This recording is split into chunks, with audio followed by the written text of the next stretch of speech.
What's up, everyone, and welcome back to the SuperScope podcast, your wrap up in this week's biggest gaming stories, leaks, and rumors. We're back with episode 46. We're getting up there. On September 18th, I am your host, Retro Game Dude. Of course, joining me as always is my co host, Daisuke Aurora of Phoenix Aurora Gaming. How are you doing this week?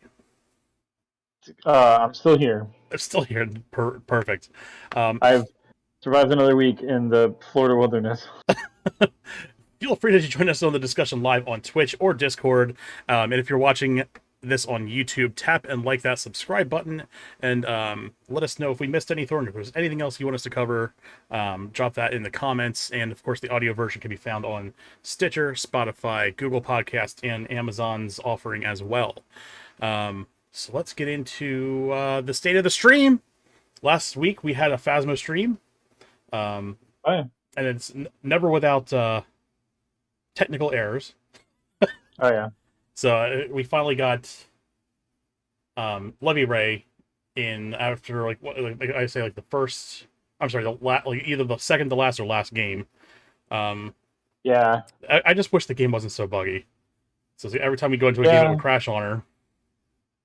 Yeah, it's really weird because like for a game that that game's great and a lot of props to the people who make that game, but given the size of the team and the amount of like fidelity happening in that game and the amount of like assets happening in that game, it's really weird how loading seems to be like a lot of people take like forever to load and sometimes it like has lag issues and it's like I get it, game dev is tough, don't get me wrong, but it just feels like there's some sort of like optimization maybe missing in some places. Absolutely. Even with like the graphics, like I have a hard time. Like I've looked it up too, and it's like the game is not optimized. I mean, let's face it, it's still in beta.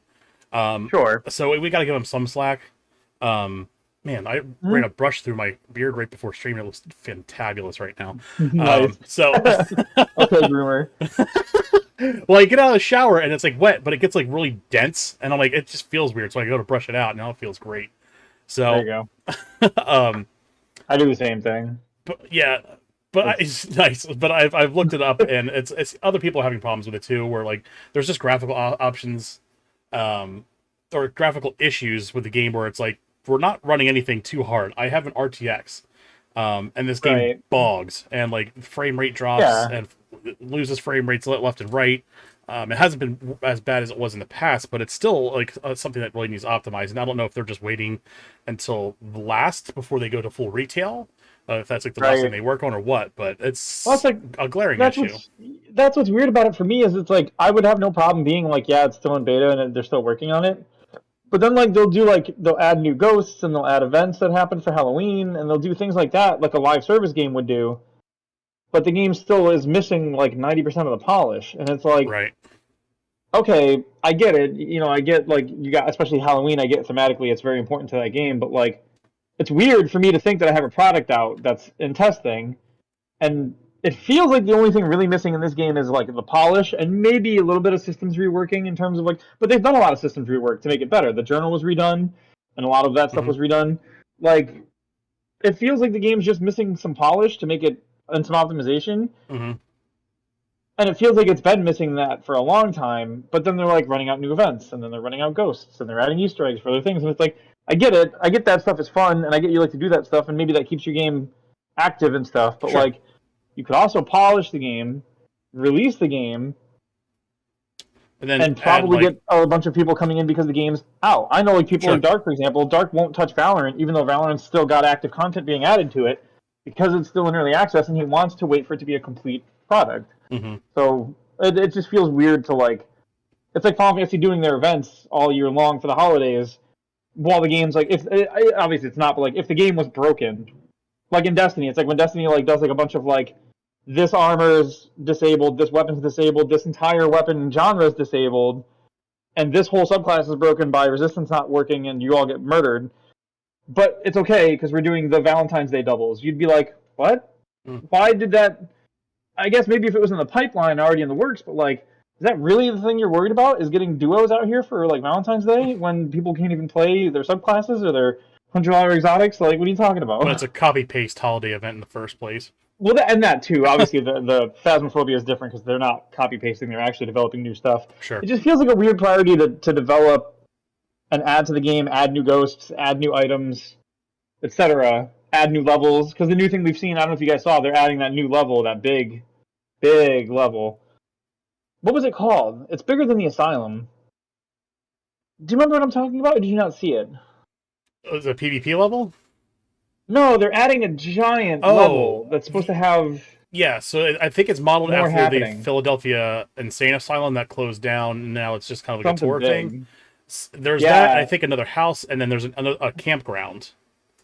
Or maybe it's Um, the campground I'm thinking of, but it's like you're adding this stuff, and then mhm, people are still having optimization connection sure. problems, graphical problems. Like, and let's be honest, as much as the game is fun, walking around in that game, it's still janky and buggy. Like, there's parts of it that feel really good and work well, but then there's also parts of it where like you're kind of watching each other like bend at the waist and be all weird, and then like Right, do weird shit and and it's like move so funny, and it's like okay, this half feels like an Unreal test demo project sometimes. it, Like, it's it, it it strikes me sometimes as almost an asset flip, and I'm like, right, that's what it feels like at times, right? And it right, almost feels like it started that way because a lot of the house stuff for the game is extremely cookie cutter house stuff that you see like on the asset store. hmm Which I mean, obviously, if you make a game and then you add to it and you build on it and stuff like they have, good. But it's weird to start with what feels like an asset flip, never polish it, and then just start and then putting add content in it. It's more like maps and features in okay, it, right? yeah, it's like okay, it's getting weird. Yeah, I agree. As much as I'd love to play the game, it's like it's prohibitive at some points, and like even with the hunts, like even since like this, like we started playing again, I have not survived a single hunt. So I don't know if Right? it's Yeah. because like there's always background static going on with my microphone, or if it's because of the electronics not being turned off, which is a Well, the new game doesn't really thing that I tell didn't know you a about. lot, right? Like, it What's doesn't that? tell you much either. The game doesn't exactly like lay the stuff out there for you, or like Right, it doesn't tell you like outright. Because I've survived a few hunts. Yeah, actually, Claire's got a point, and she said I have. She said right. she has, and I remembered that I have a couple times. They just seem like But like, heat-sinking missiles to me every single time. yeah, it's like a fluke. No, it just it the game is unfortunately more of a mystery than I would like it to be at times Sure. in terms of how things work and what you can do. And they tell you the ghost's name, but then they say like, Lovey reads a guide and she's like, well, you're not supposed to say their name, and I'm like, well, you have to say their name to make them do stuff. But then when you say their name to make them do stuff, you're probably dead. hmm So like, what is the mechanic that I'm supposed to do? Like, what is the skill check here? Am I supposed to like do it a certain way? Is the cross even? How many times have I walked into the house with a cross and not known what it's doing? And then sometimes there's a bite missing out of it, and I'm like, I guess a thing happened. And then like, but we never have any idea what's happening. We're always just like, Yeah. okay, Yeah, yeah. The whole thing, it's it's not weird. unclear how the cross thing works. I think they've changed it though. It's updated now. I have been like looking up some of the mechanics, so I think a lot of it on our end, we deserve to sit down, read the new mechanics since Maybe we've just go played it through the last. journal. Go So through the we can journal be page by page and yeah, really reading. sure. Yeah. Um, yeah, I think that we're just we're missing something. I just feel like once we figure out what that key is, we'll be a little bit smoother with the gameplay. But I don't know. We'll see. But speaking of, I guess we'll play that again Tuesday if you want. Yeah, sounds good. I haven't really thought about streaming this week so far. I haven't gotten that far enough. All right. And then just a quick reminder too: the SuperScope podcast. Speaking of scheduling, will be moving to YouTube. I'll have information on that coming soon, and yeah. So I just think that honestly, at the end of the day, YouTube is a little bit more built for doing podcast stuff, whereas Twitch Yeah, really isn't. better Um, market for that. yeah, I really think it is. So I'm going to be probably splitting the Superscope stuff out of the Discord as well. I'm going to have a separate Discord for just the Superscope stuff. So when we get together to record these, we have a dedicated thing to compile articles and stuff that we want to talk about. Yeah, And then sure. we can go from there. And then we do have a new Twitter account. Like, I haven't gone like officially like grand opening with it yet, but you can follow me at Game Dude Retro on Twitter. But Super Scope Cast is the new Twitter as well. I have like 3 posts on it. I'm just kind of still getting it set up and running. I'll get you a password for it too, so you can kind of get on there, and if you want to make any posts or do stuff, that's going to be all you. Oh, I was So just gonna go send it hate mail. that's fine too, man. Start shit with Destiny devs. I mean, why not? And then Oh of course man. Jackbox on Saturdays. We had a good time. It's so weird that we have a good time. We definitely have a good time, but we have like 2 couples that keep coming back and playing with us, and it's so fucking cool. Like it's so Yeah. cool that they get to play those games together, and they choose us. So I think that's Mhm. really cool. I do appreciate them for coming back every week and playing too. It's very cool. Oh, Um, absolutely. It's like what? It's like cooking a meal and then handing it to someone at like a restaurant, and you watch them like eat the food, and you're like, I made the food. I put the right. food in. I took the cold food hot in the oven and out There it hot the is. food, and they ate it, and Right. they liked it.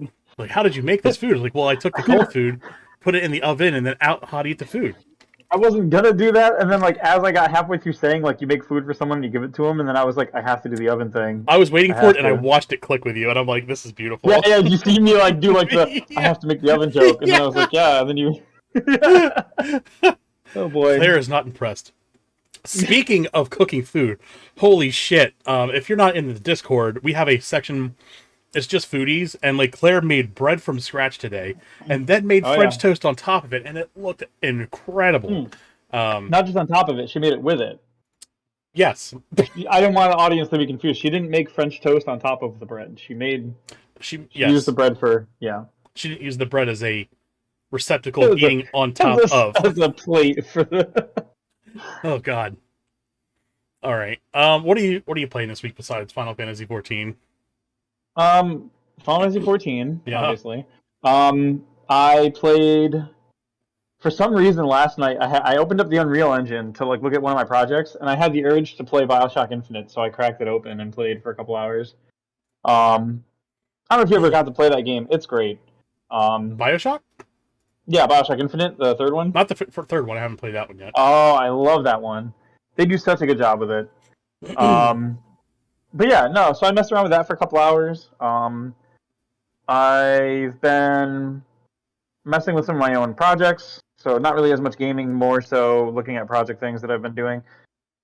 Just filling out the portfolio with stuff that I worked on. So I'm going back through the Unreal Engine and seeing things that I already did previously. So like technically, if you want to know what I'm playing this week, I've mostly been just playing projects I did in school that are unnamed projects that aren't great graphically because Hmm. I'm a programmer first.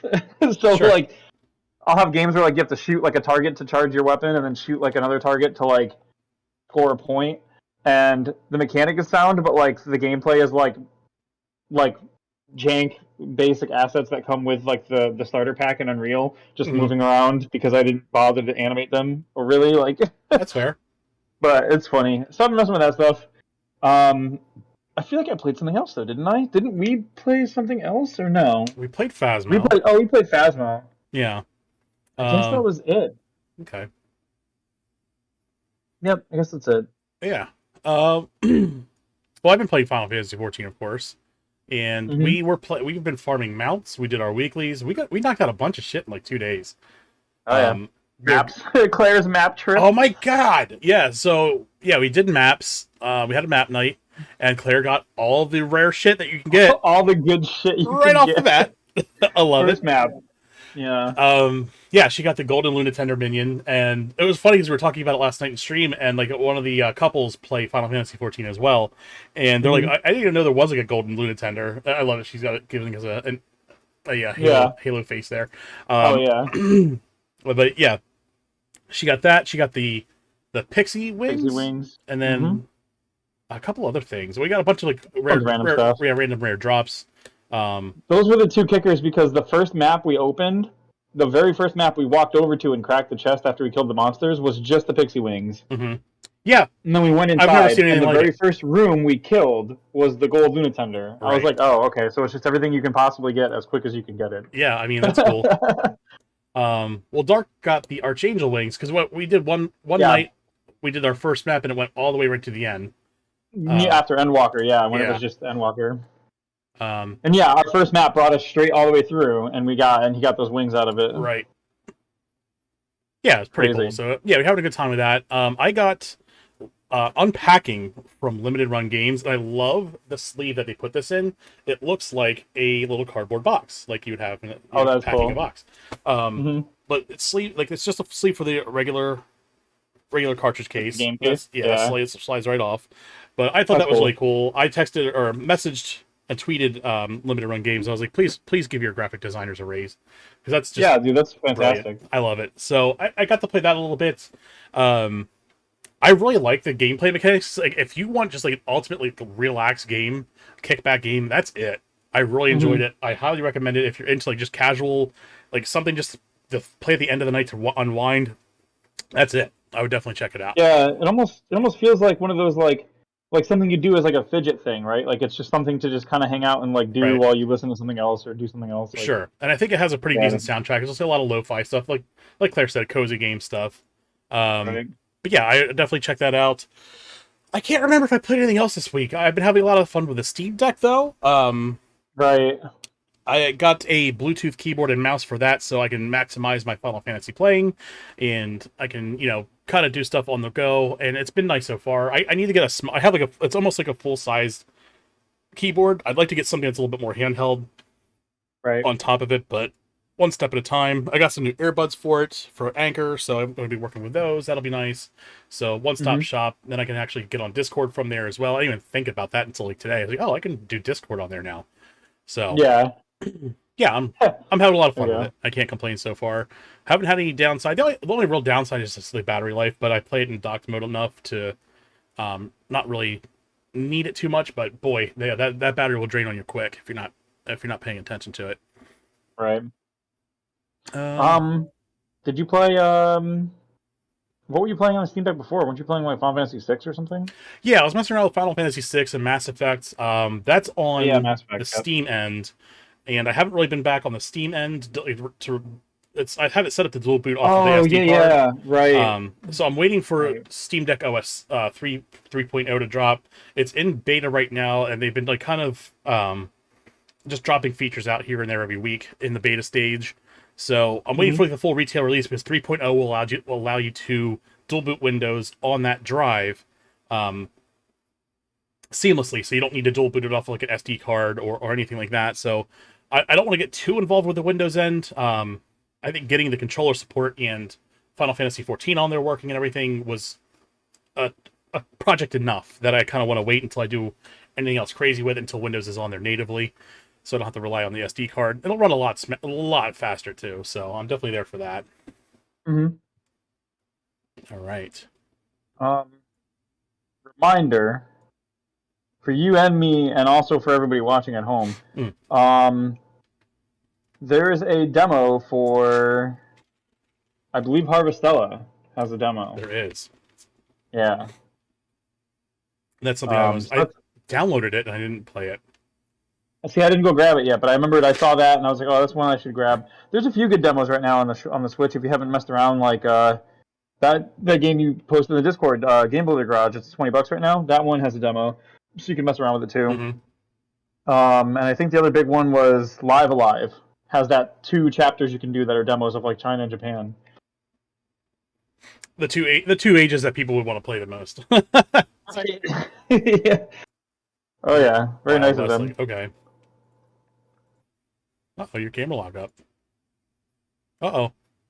Did I lose you? Oh, oh, oh, there you are. What was I? The Oh, camera was locking up a little bit. I just wanted to make sure you weren't oh, like weird. crashing or something. I All don't right. think so. All right. I'm not in motion. Maybe.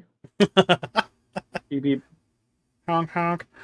All right. So let's move on to our sponsor, handheldlegend.com/retro games, dude. Get there, buy some stuff. I get a little taste of that when you buy things. You get $10 off your first purchase. That's right. Finger guns. Go do it. um, so definitely go do it. Like I said, you save 10 bucks off your first purchase. If you're into the hobby of like putting new screens on your games, or if you just want display stands, or if you just want to reshell your game, or if you want to add, say you have a Game Boy Advance and you're sick of putting AA batteries in it, you just want to throw a wireless rechargeable lithium battery in there, boom, they got you. So swing over to handheldlegend.com/retro game dude and save today. And like I said, I get a little taste of that every time you buy something. And guess what? I can reinvest that into this podcast. So that helps me out. It helps us all out a ton. So it's great times. Thanks. All right. So we don't have quick headlines this week because we had a busy week with game announcements. And I would say all but a couple of stories are pretty much directly related to all these gaming showcases that we had this week. So we're going to start off with the Nintendo Direct.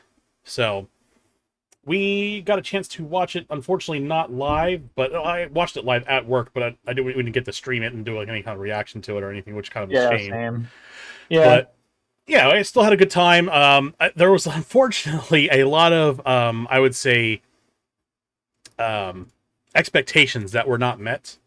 Um, there was a lot of Yeah. speculation out there about a Wind Waker game coming, Metroid still not announced, and we see the thing is too, we don't have a confirmation on like a Wind Waker double pack with like Twilight Princess, Mhm. but we know Metroid's out there. We just don't know when, and we were Yeah. definitely expecting it to be announced this week. It was not. Right. And all the people out there that are kind of like more speculative and have a career on speculating this stuff got blown out of the water this week. So Yeah, if I remember right, one of the guys who had said Metroid was going to be there was one of the big like leaker dudes who always gets it right. yeah, It is was it kind of surprising. Jeff Grubb possibly? Maybe. I I know just he. remember they were saying like it was really shocking this time that he was wrong on specifically on Metroid not being there because one, we know it's out there somewhere, Hmm. and two, that the dude who predicted Metroid would be there has consistently gotten predictions right that were like out of left field and stuff. Right. Hmm. Yeah, and usually like when we see these leaks, like we have like Bloomsburg talking about it, like people like Jeff Grubb, Yeah. and they were all talking about it. So it's like this is like okay, this is what's happening.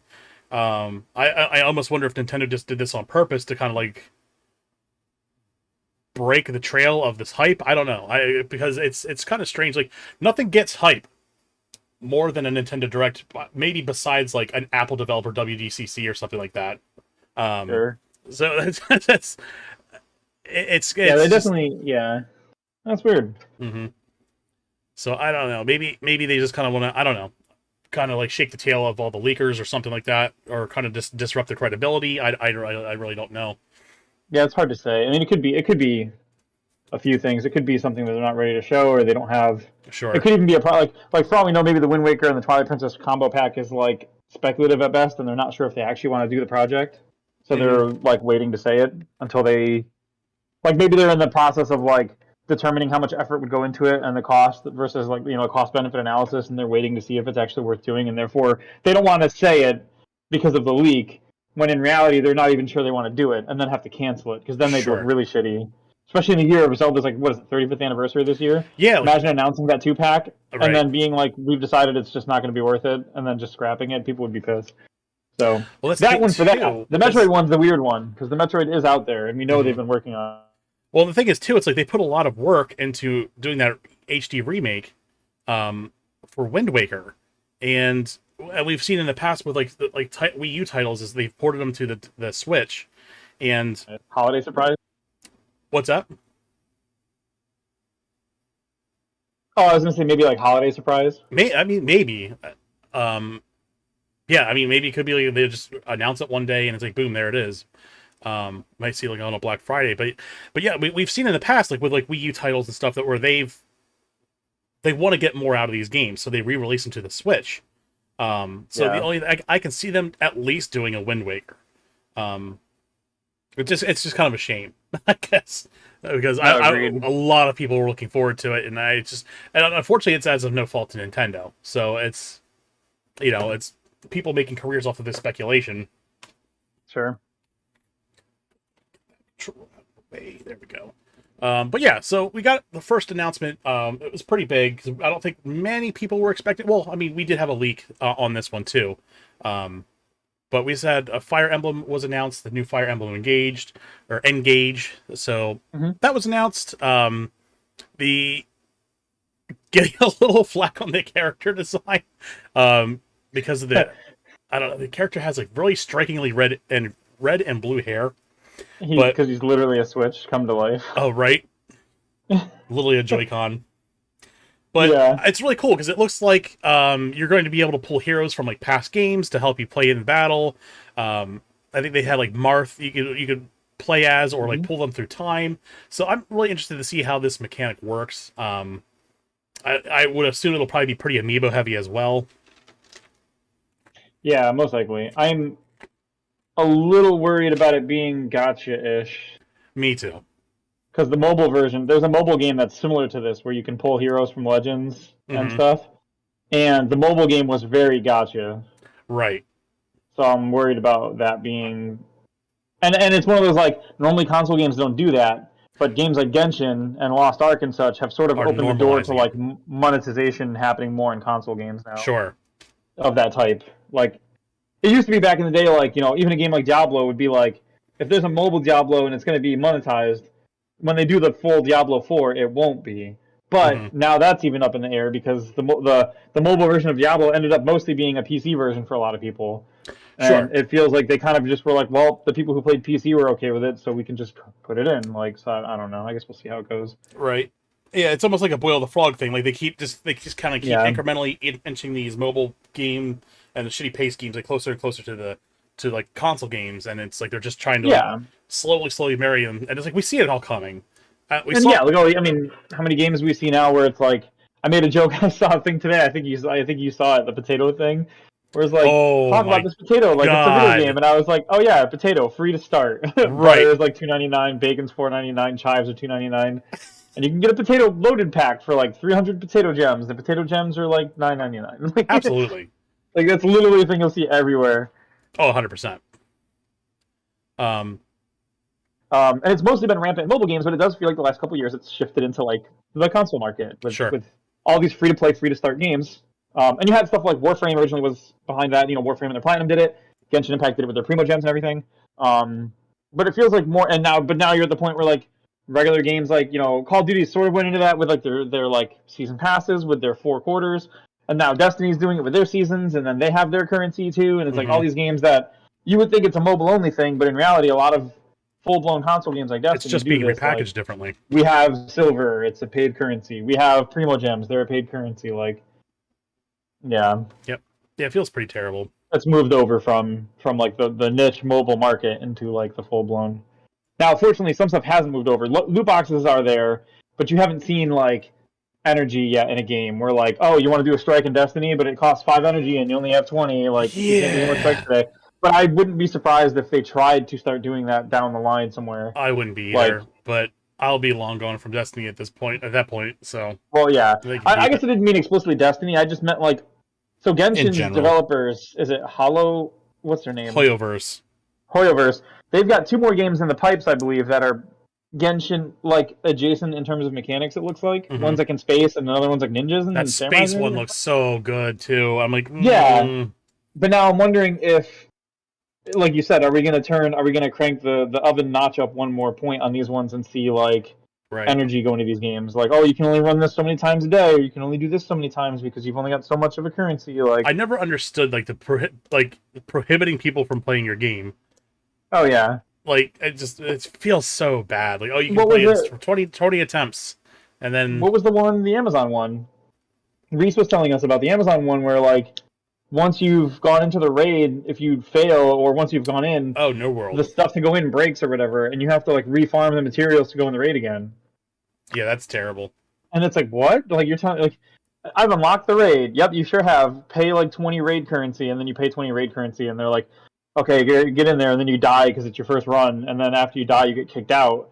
And once you get kicked out, they're like, okay, go farm raid currency, and you're like, why is there raid currency? What do you mean? I opened the content. Like, what? Hmm. Holy Yeah, and shit! it's So like yeah, it was quite a time yeah, sink from what I remember to actually farm that that's what I've currency heard too. too. That it's But complete pain. yeah. So That next up, sucks. they saved this one for the finale, but we'll talk about it now. Um, everyone rejoice because Zelda finally has a name. It's Tears of the Kingdom, and I think that's probably why they were debating on actually delaying this direct Yeah, in the first place. So absolutely, they were. yeah, there was rumors that they're like, oh, we might delay it, we might not, or I'm not sure. But we finally got it. They're still playing the plot. They're still keeping the plot and a lot of the gameplay pretty close to the chest. Um, Right. so there must be something huge going on in this game that we're just not aware of yet. But you can see like he right now, like he's running out. Like the whole area is like shattered. Like there's floating islands all over the place. And it looks Hmm. like you'll be able to travel up to those islands and then back down to the ground. Um, Yeah. so it's pretty interesting to see because this is a direct sequel to the previous title. Um, Right. so I will be interested to see what exactly is going on here. Oh yeah. Um. Oh man, The Legend of Zelda. F in the chat. F That should have been the title. in the chat. But we also got an announcement for Pikmin 4. So no one expected that, I don't think. I had no idea. I think Claire mentioned it, and I was like, Mhm. Pikmin. I was like, that doesn't get new games anymore. And then Right. like had Miyamoto come out or whatever, and they're like, oh, Miyamoto-san, and he's like, Pikmin shirt, Pikmin Bloom, and we were like, is this really just for Pikmin Bloom? There's no way. There's got to be a Pikmin 4. And then they were like, yeah, so Pikmin 4. And I was Right. like, oh, holy shit. Well, that's the thing. We were discussing 2 weeks ago, I think, on this podcast, because we were discussing. Oh, they're talking about bringing back old GameCube games and Yeah, revitalizing them for the Switch. My guess was F-Zero because it's the work's already done. And Claire right. said, "What about Pikmin?" I'm like, "Well, I don't see them doing a Pikmin remake, but we got a Pikmin 4, we got a sequel, so that's pretty damn close." And then she said something about a Kirby game, and I'm like, I don't think there's anything Kirby wise that would either be worth remaking or um, we just got like a couple Kirby's this year, so We like got Kirby this year, yeah. right. So we got a core Kirby game, we got like a kind of like their own The mini Kirby game. yeah, Yeah. almost like a mobile platform version of their own internal, on their internal platform, but almost kind of like mobily. So we weren't expecting that either. Claire is a Right. genius. Yeah, she's very, very humble. But yeah, definitely a Oh, yeah, totally. genius. um, so yeah, we're getting Kirby, and that is a remake of a Wii game. So again, completely unexpected. No one called that except for Claire, apparently. So that's that. Yeah. We got a new trailer for Bayonetta 3, and that will be coming out October 28th. So that is quickly approaching as well. Hmm. And then the Kirby game will be releasing February 24th. We finally got a date for Zelda, May 12th, 2023, and the Fire Emblem Engage will be coming January 20th. So we've got a lot of Nintendo games right around the corner. I'm Oh, still yeah. holding out hope for that Wind Waker game. At least just it by itself would be great. I know you're probably holding out hope for the Metroid games, which we know for a fact is in development. Yeah, So, so that's the thing is like, well, those are both be good things for me because I never actually got to play Wind Waker like at all. oh, And Twilight Princess, I probably played maybe half the game, not even, and mhm. never finished. I'll be And honest with you, I never then touched it. my friend had a Wii and she let me borrow it, Mhm. like the whole console. But then I felt bad having it for like more than a few days. So after a few days of playing it, I was like, "Here, you can have it back." And she, "Did you beat it?" And I was like, yeah." She's like, "Okay, good." And I was like, "Okay." So it was one of those people who were like, like, so so I never finished that. And the Wind Waker one is stupid on my part because I bought the black 32 gig Wind Waker Wii U and then never played that game. I sat here with the Wii U sitting on my table, plugged into my TV every day, and I'd play like a bit of Smash, and I'd play something else, and I'd play something else, and then I'd play on my 3DS. And my son's like, "Aren't you gonna play Wind Waker, Dad?" And I'm like, "Yeah, eventually." And he'd play it a little bit, and "Yeah, aren't you play Wind Waker, Dad?" And I'm like, "Yeah, eventually." And then I got rid of Mhm. it. That's So much for terrific. that. So much for Um, that, indeed. and the Metroid thing, I played Metroid Prime 1 to Mhm. death, and I love that game. I've actually never played 2 or 3, but I know a Hmm. lot about them from watching design videos and breakdowns of them and everything. Ah, So I'll be excited to actually experience them for the first time myself on my Switch next year when it drops next year. Nintendo. yeah. Yeah, that's a whole franchise I haven't played since. Oh God, I don't even know. It's Metroid on the Game Boy. So, Metroid uh, 2? Wow. yeah, Metroid 2. Um, Metroid 2, ladies and gentlemen. yeah, I wanted to play Zero Mission. I have a bunch of them on the Game Boy Advance. I picked up the cartridges over time. Um, Mm-hmm. I finally got an EverDrive, so maybe I'll break that out on the Game Boy Advance There you and go. play that. So Dude, do some Metroid streams. yeah, maybe. Sit in the chat with you and talk about them. I've played those games to Nice. death. The original Metroid I played probably when I was too young to really bother with it, but I played Metroid 2 like crazy. The Game Boy one, the one you're talking about. Beat that one a bunch of times. Super Metroid, yeah, Metroid Fusion, which is 4 technically. And then Dread. Oh man, don't get me started on Dread. So Mhm. good. Um, and then Prime 1, but not the other two Prime games. And I did not touch the other games. I heard some people say Metroid Hunters on the 3DS isn't bad, but it's not. It's a 3DS game, which no offense, the 3DS is great, but taking a GameCube Wii U title and trying to like 3DS it was weird for them. Yeah, they Just because did a this was good like job before with we what they had like had. Yeah, yeah. Oh, totally. It's just one of those things where it's like taking anything with a double stick layout and trying to put it on the 3DS in the days before we had. Because this was regular DS actually. So this was way Yes. before we had the little stick thing that you could manipulate the second camera. Like playing So Monster Hunter Tri on the 3DS was fun, mhm. but not having the double stick was awful. The Like, original DS had a strap on it, and that strap had like a thing you could kind of like tighten around your thumb, so that you yeah, had like a plastic pliable thing that you could put on the screen without pitching up the screen. So that was like your joystick because it right. came Sorry, with. hang on. There's a crime happening. What happened? Oh, this just in. Breaking news. Alligator drive by. Did you get it? Ah, it's amazing. I'm sorry. Hang on. Everyone needs to see this. What'd you get? Somebody in my house took an Oreo and ate the cream, Oh. and then put the other pieces back in the container. That's one of your kids. You're gonna have to talk That's to one of them. your kids. That's a crime. She's incensed. That's hilarious. I'm sorry to break up the stream, but that's incredible. She shuffled over with her package of Oreos and this look on her face like she couldn't believe it. Oh my god. Oh boy. So yeah, so like I was saying, like there's the DS came with that little strap so you can kind of like Yeah. control your character. I hadn't Oh, met the it went on the demo, side, right? huh? I think I remember seeing that. Is it the? Or am I thinking of the 3DS one that attaches? No, there's like a pocket strap. There was just a little string, Oh, and then okay. like that string, like basically like you had like a little pocket, that little string pocket strap that you could like loop around, and it would so you could like have it on your wrist, I guess. That's So you cool. could wrap it around and kind of like that little knob. I'll send you a picture of it. I have it looking at it on my shelf right Okay. now. But the little, so it had like this little plastic thing that kind of contoured around your finger, and you just tighten that or on your finger, and then you could like use a touch screen as your kind of like your POV. That's cool. Yeah, but yeah, Um. they did some pretty ingenious stuff to get that stuff on the DS workable, but it was Oh still yeah. skimpy. But And then we skipped on. So that was Hunters, which I heard good things in mhm. general. God, what was that other game they gave us when people were like, "Are you fans of Metroid and want more Metroid?" And we were like, "Yeah." And they were like, "Check this out." And it was like Federation Force, and it was like you didn't even play as Samus, you played as like a generic Oh soldier, yeah, and it was like so bad. sure Everybody was like was. all weird chibi Robo characters too. Like even Samus was like a weird wannabe me character, and you're like, okay, what are they doing? Yeah, that was a misstep. Those those were the dark times. That's when we thought Metroid was just a dead franchise because all we were getting was that and like that. Wasn't there a sports game like like a Federation ball game too or something weird? I don't know. It was a bad time. Right. What's like what they do? Like, oh, this franchise is great. Let's give it a soccer game. Let's give it a tennis game. Why are we doing this? Someone will buy it.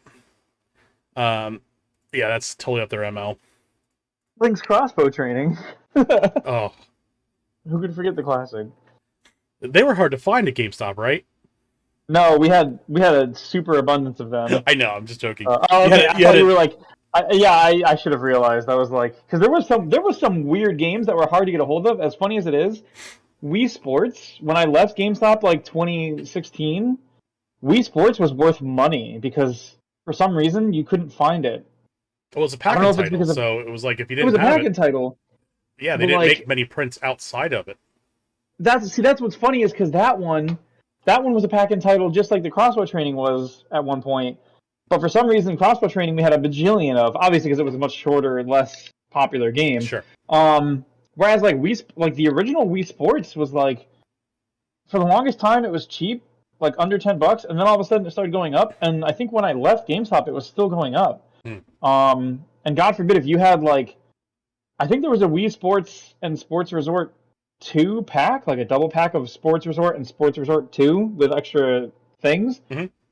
And I think at one point that was actually only like $10 more than just Wii Sports because nobody cared about the other stuff. Everybody, because you remember Wii Sports was that thing where like old folks' homes would get Wii's, kids' facilities would get Wii's, like everywhere that you could think of would get Wii's and just Everyone install them in wanted their to central bowl. spaces. Bowl, Right. yeah, or whatever. So it was like, holy shit.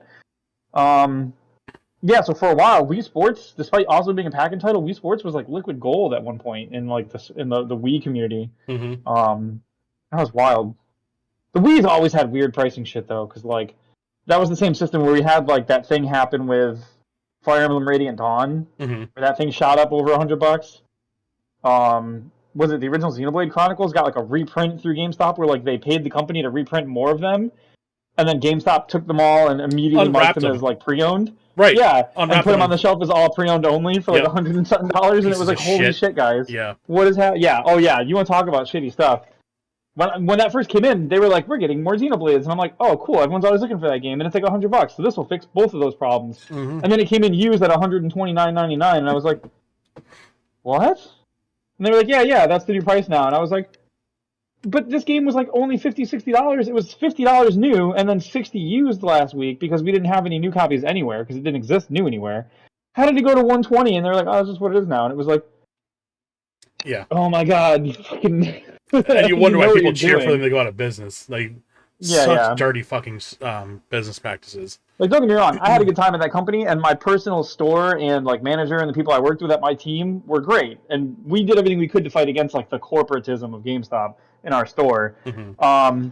But shit like that is like there's nothing we can do about that. You know, I can't like mark that price down to a normal price for people or anything. All I can do is just be like, I hate to tell you, but it's what they have. Like, I'm sorry. Right. And that's shitty because then we have that sort of like we're building good rapport with the people in our community, and we're actually a positive force for the gaming economy in our area and collectors and everything. Yeah, and it's then all shit like lost. that has to happen. And all I can do is just be like, it's not my fault. It's like not my boss's fault either. It's like this goes all the way up the corporate ladder to somebody in marketing or some shit who decided to price it like this.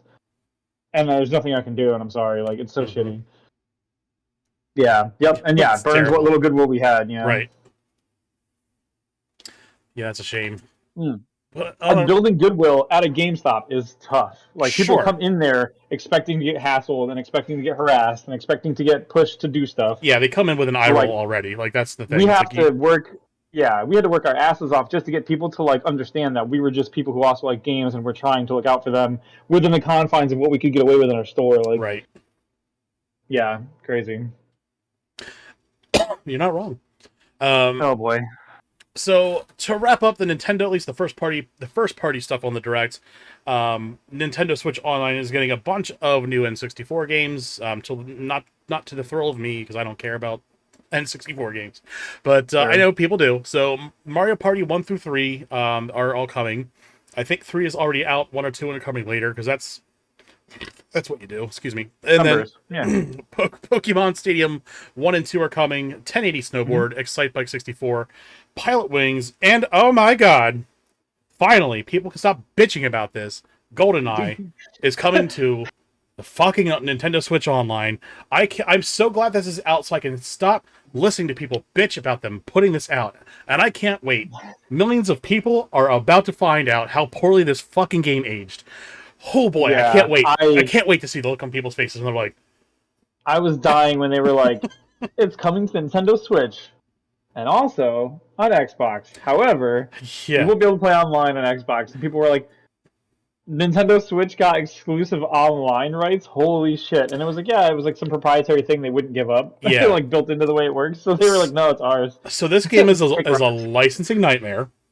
Yeah, I couldn't even imagine. And so the way Nintendo's pulling this off, because they have this proprietary online system, is that it's still going to be split screen, and you'll have the option to zoom in on your play screen 4v, like when it's like 1 versus whatever, you know, it's like the 4 split screens.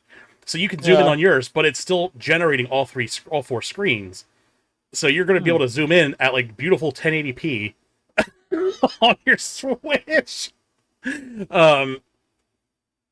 Yeah, it's not great. So Xbox is not going to be able to play it online. They'll have couch co-op, so they're gonna have to like duct tape boxes to the screen, so you can hide your screen from your your friends. Hey, listen, don't be hating on them just because they're an Xbox game is finally getting couch co-op. God forbid Halo Infinite gets stood up by an N64 game.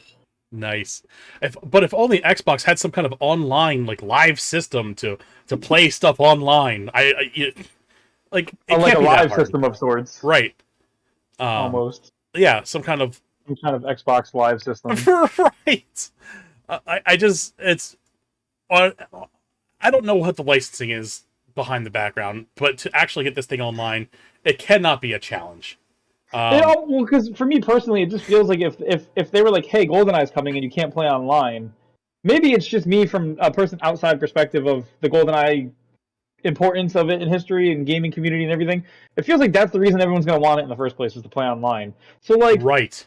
being like, hey, we're giving you GoldenEye, but it's like basically not internet connected, just feels weird. It's like, what are we gonna do with it then? I Right. run the story, I guess. You Like will nobody enjoy played it. GoldenEye because it had a great campaign, right? It was like Right. you played online Yeah. or couch co-op with your friends or whatever. Like, Yeah. yeah, So the Xbox perk is that you'll be able to enjoy this game in 4K, like you were meant to play it in the first place.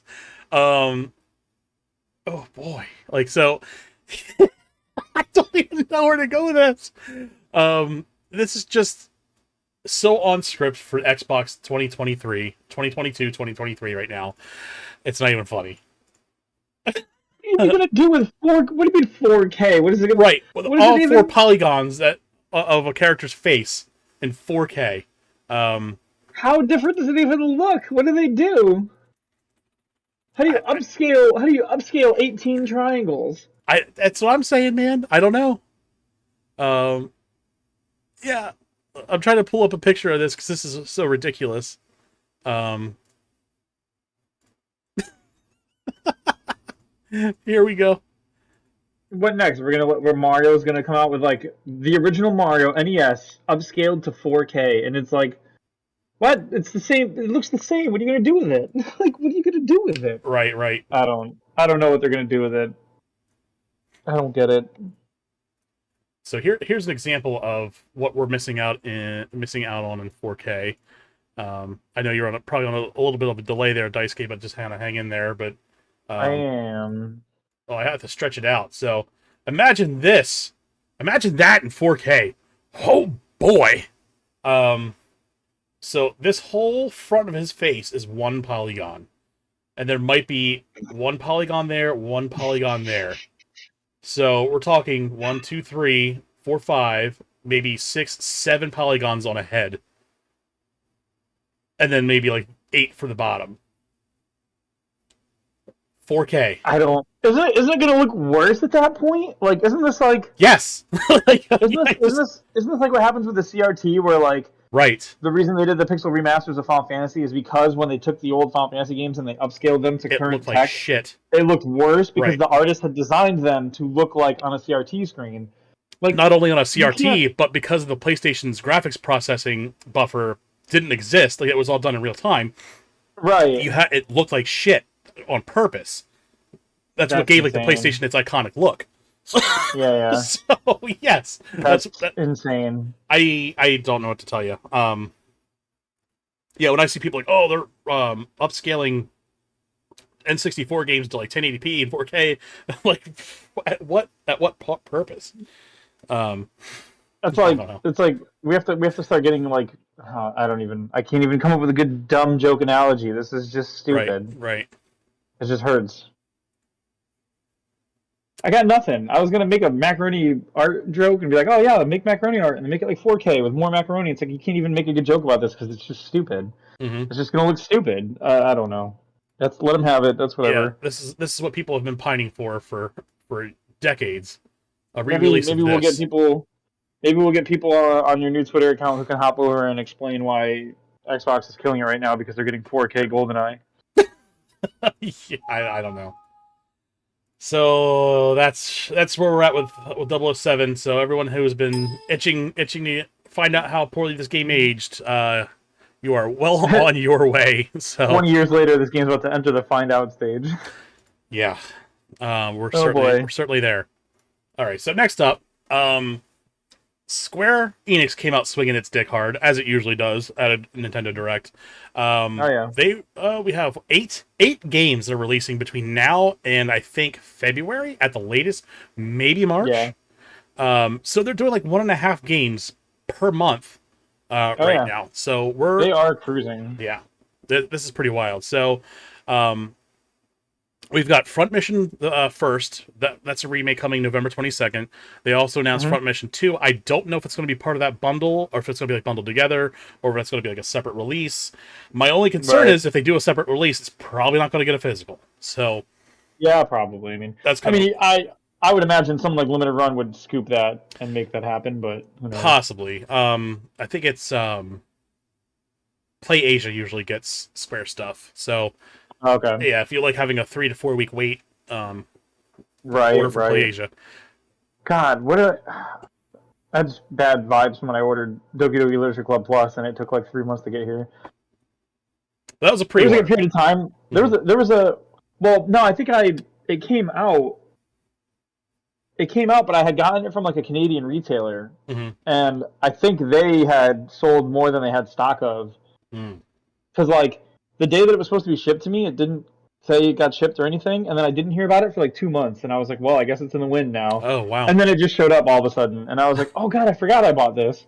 Yeah, so I forgot I ordered it, and then I ordered it again. So I got like 2 copies showing up Yeah, at my that's door. right. Yeah, that's right. I was like, shit. I was like, yeah, because they were like, oh yeah, the second batch is up Yeah, for second order. wave went up, and you're like, Yeah, oh, I better grab I it. better grab it. Yeah. I better grab it. This is it. And I did that the other day. God damn it! With I got a Bluetooth receiver because I was like, all Yep. right, I'm sick of having my controller tethered while I play Final Fantasy 14. I'm gonna go order a Bluetooth radio thing for my desktop because for some reason it's the only thing that didn't come integrated in my motherboard. So I ordered another one, and I go to install it, and like the driver's like, you can't have more than one Bluetooth thing installed. And I'm like, what are you talking about? So it's like I go to install it, or it said like check OK to basically agree that you don't have to. It was so worded so strangely. It's Mhm. like check OK or click OK to say that you don't have 2 radios installed or on board. I'm like, all right, whatever. So I did the thing. It's like, nope, it failed. I'm like, what the fuck's going on? So I look in the back of my computer and I'm like, what the fuck? Do I already have one? So I pulled it out and I'm like, you gotta be kidding me. And I thought that was like for like a mouse or like the headset, some other peripheral. I don't know. No, Yeah. it happened to be a Bluetooth thing that I already didn't have set up and configured. And I still can't figure out how to get the goddamn Bluetooth on this controller working. Jesus. Specifically for Huh. Final Fantasy 14. I don't know what the problem Right. is. So Huh. that's where I am with that. It was just like that meme from the Umbrella Academy where they're both driving by each other. It's like this is the 2 Bluetooth radios. Yeah. So, anyway, I digress. God. Um, Yeah. Yeah. Other announcement: Final Fantasy Theater Rhythm. That's a new one, the sequel, I guess. The 35th anniversary. Oh, It yeah. sounds like that's coming out February 26th, 2023. If you're into like Final Fantasy Guitar Hero, that's it.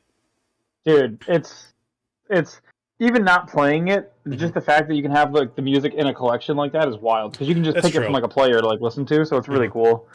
Yeah, and Um, they do like they've done like a bunch of like audio takedowns lately, haven't they? Like on Spotify and shit yeah, too. they're Even pretty. Square in particular is pretty bad about that.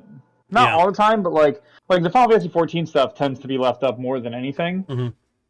But a lot in general, they do like to pull shit for some reason at random times. Right. They will Final Fantasy 14 will pull shit if it's before the launch of the patch. Like when Scream was going around before Yeah, they. when like clips of Scream were going around, that would keep getting pulled. Yeah. It was like that with Footfalls. You could not find that song Yeah, anywhere. Footfalls was the same way. Into the what's it or In the Balance was the same way. Yeah. They Hmm. tend not to like let it hang out until it's like publicly available for whatever reason. Right. Um no, but that's cool because like Kingdom Hearts did their Melody of Memory and same thing. You can just use Melody of Memory as a place to listen to a bunch of Kingdom Hearts music. Hmm. So having that for Final Fantasy on the Switch is awesome because they'll both be in one place. And Oh, maybe that's the what. theater rhythm games, I like don't. they're fun, but even if it's Yeah. not your thing, if you like Final Fantasy stuff or even Square Enix stuff, because it's got Nier Automata, it's got stuff from Live Alive, it's got stuff from the Romance Saga, it's got stuff from the Tales games, I think, or a Tales game or something. My Chrono Trigger's in there. my There's a question bunch of is random this: cool Square Enix stuff. is the twinning going to be on there? Oh, it better. Could It you imagine if they don't fucking put better something on be. there? If it's not, I'm not touching it. I'm sorry. Sorry. I'm gonna personally have Oh my my god, it's this show's lawyer contact Square Enix to let them know I am not buying it unless the twinning is on there. it's gonna be like in the DLC pack. Did I tell you how mad I was about that? Yeah, because you weren't there when we watched it live because I was watching with the kids and like they're like talking about the music and they're like this song and that song and the Chrono Trigger echoes of corridors of time and I'm like, oh, that's awesome. And Jason's like, what's your favorite Final Fantasy song? And I was like, I really like Melody of Life from 9. I hope that's on here. But Mhm. with my luck, it's going to be like an add-on. And then they were like, and a DLC pack with 24 songs, including Melodies of Life. And I was like, get the fuck out of here. Like, they did it as Oh soon as I said it. no! They were like, it's in the DLC, and well, it's in the deluxe edition. And I was like, you motherfuckers. I called it. I shouldn't have said anything. Motherfuckers. Yeah, exactly. Yeah, I manufactured that. Like, You did. I willed that into existence on myself. I was like, come on. Oh That's man. fine. Yeah, no doubt. But it was so funny. So we got a shit ton of farming sims. I don't know if it was just because of the proximity to like TGS, but Square had their offering, Harvestella, which Yep. I honestly, of all of them that were announced, it looks pretty solid. I got to give them that. Yeah, it I like that almost one. looks like kind of like, if you look at the background, I mean, it almost looks like a chibi version of Final Fantasy 14 with like these giant crystal structures in the background. What's that? Oh, I didn't think about it before. You know what it gives me? It gives me hardcore like Crystal Chronicles vibes. That too. Remember that? Mm-hmm. It's got like that vibe going.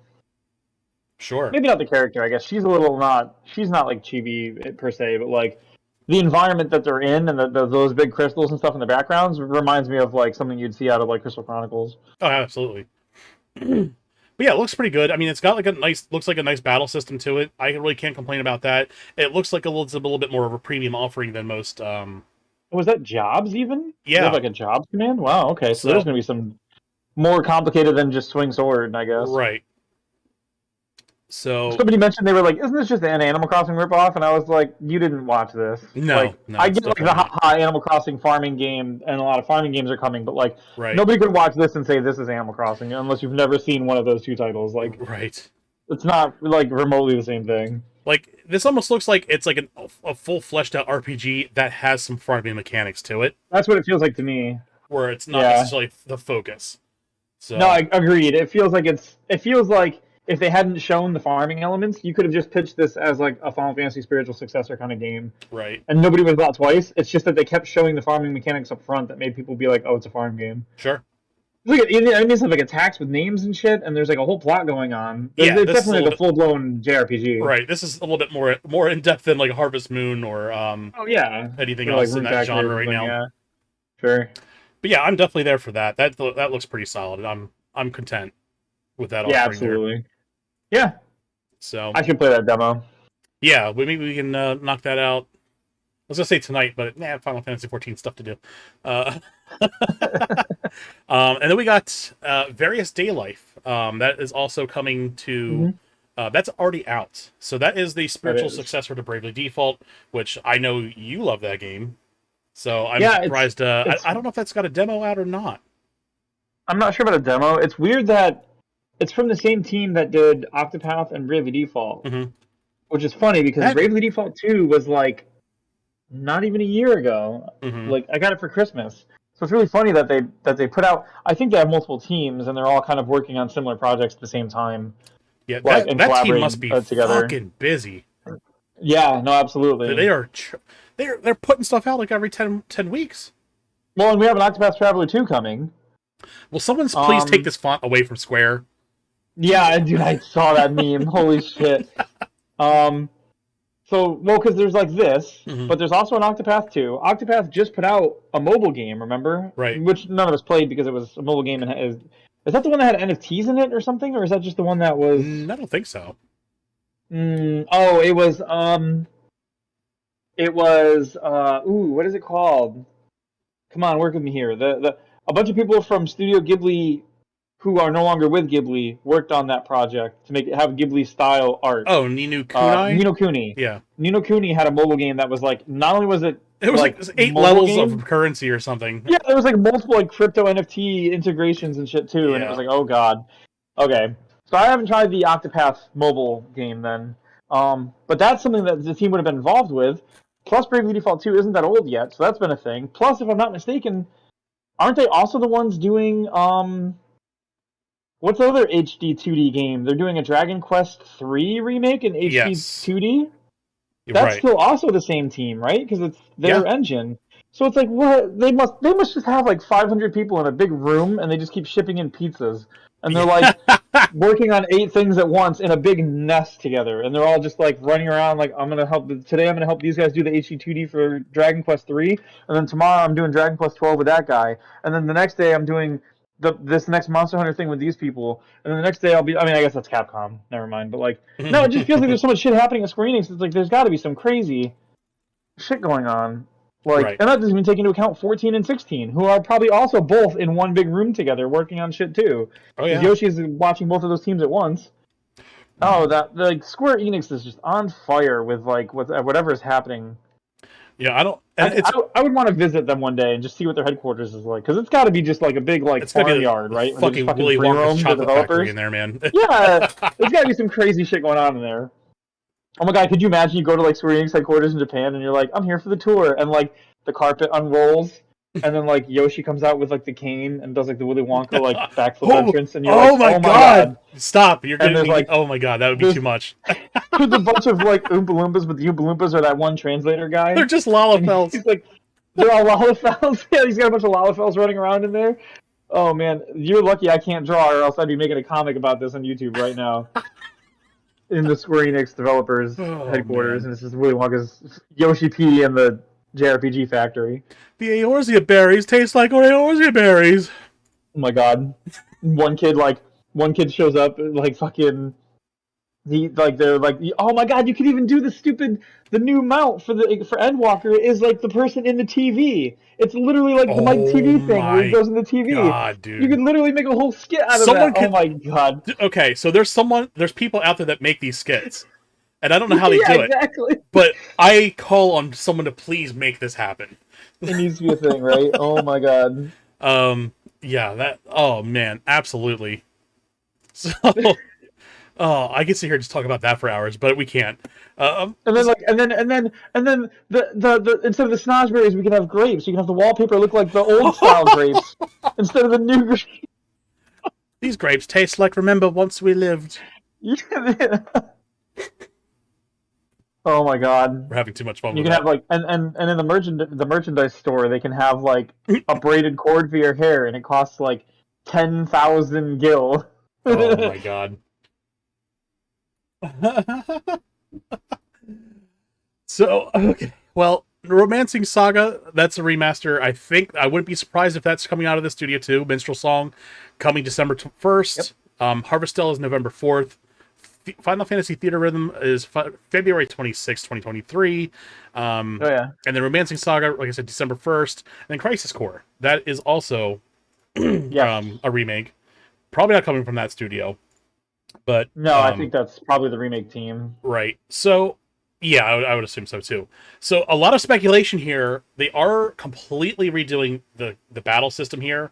And remember, like on the PSP, like you didn't have two joysticks. You only had the one, Right. so you couldn't do any kind of like real fancy camera turning or anything like that. So they had these like really nice 3D environments that you really couldn't explore. So it looks like this is getting the same battle system that Final Fantasy Remake has gotten.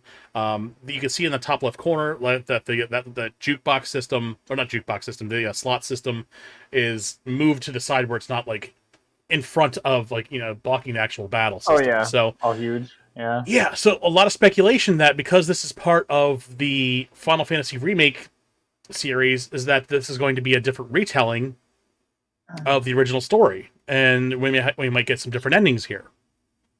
I think it's the ending. I think they're gonna roll with. I want to say their excuse to remake this game is that this is going to be a telling of the Zack that we saw at the end of 7 remake. That's I mean, what I'm spoilers thinking. for like a game that's a couple years old, but Right. At the end, so at the end of remake, we retreated to a scene where Zack survives the encounter with Shinra's military, and he comes into town with Cloud in tow.